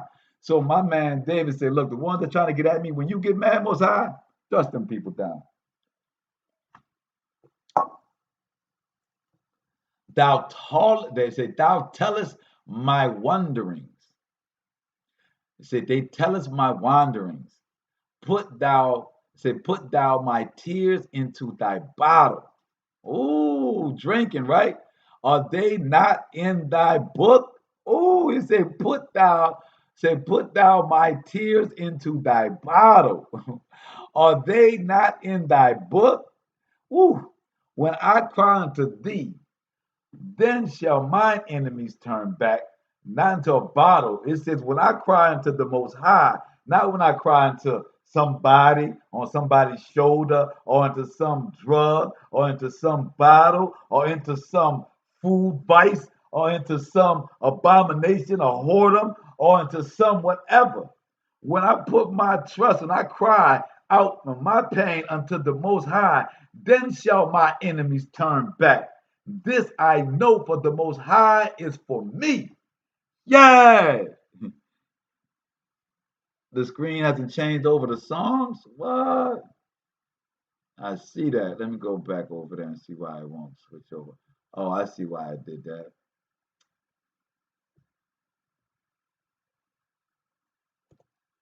Thank you, Esther. It opened up another screen on me, guys. Sorry about that. Yeah, they. So as y'all see, what time am I afraid? Never. I trust in the Most High. In the Most High will I praise. I put my trust in the Most High. I fear not what the flesh can do to me. It said, every day they wrestle with my words, and their thoughts are against me for evil. They gather together themselves. They mark my steps, and they wait for my soul. Shall they escape by iniquity? Shall they escape your wrath, Father, with their iniquity? In thine anger, cast them down. It says, thou tellest my wanderings. It says, put thou my tears into thy bottle. Are they not in thy book? Question mark. It said, no. It says, when I cry unto thee, then shall mine enemies turn back. This I know, for the Most High is me, is for me. In the Most High will I praise his word. In the Most High will I praise in his word. It says, in the Most High will I praise in his word. In the Most High will I praise in his word. In the Most High have I put my trust. I will not be afraid. What man can do unto me? Thy vow are upon, say, thy vows are upon me. I will render praise unto thee, for thou hast delivered my soul from death. Wilt not thou deliver my feet from falling, that I may walk before the Most High in the light of the living? It says, for thou hast delivered my soul from death. Wilt not thou deliver my feet from falling? That I may walk before the Most High in the light of the living. That's where we walk in. We walk in the light, not in the darkness. Light is righteousness. The law is righteousness. The world is darkness. We are set apart. We are not of this world. We are the inheritance of the Most High. So we behave in that manner. We are the reflection of the Father. We hold the scepter, as his scripture says, and that we are his inheritance on this earth. So, with that said, that's our show for tonight, our Leviticus for part 10. I pray that this word, as it has been staunch tonight and abiding to all of us that have transgressed his law. The only thing need to be said is that in he we are delivered, and that grace and mercy is on tap. And as we repent, we move closer to our power. As we walk in these laws, we go closer to our supernatural power. So that's what we about, and that's what we're going to be about, right? So we give all praise to the Most High for that. And we will be back on Wednesday with part 11 of Leviticus. There's 27 chapters in Leviticus. We are at 20. So, we are almost out of the book of Leviticus. If any of you guys want to have a suggestion on the next book that you guys may have interest in, from Enoch to Jubilees to whatever it be, we taking those suggestions. But like I said, we are at we got 27. Yep, 27 chapters. So we got 7 chapters left. Completion is the number 7, right? So that's all fitting, right? That we only got to complete this 7 chapters left of the law. I pray that the law has edified you guys. I pray that we've taken the spookiness, the scariness of the law away from it and see how it applies to our life and how we can encompass this walk. So I give all praises to the Most High, and I will see you guys on Wednesday. Me shalom. All praises.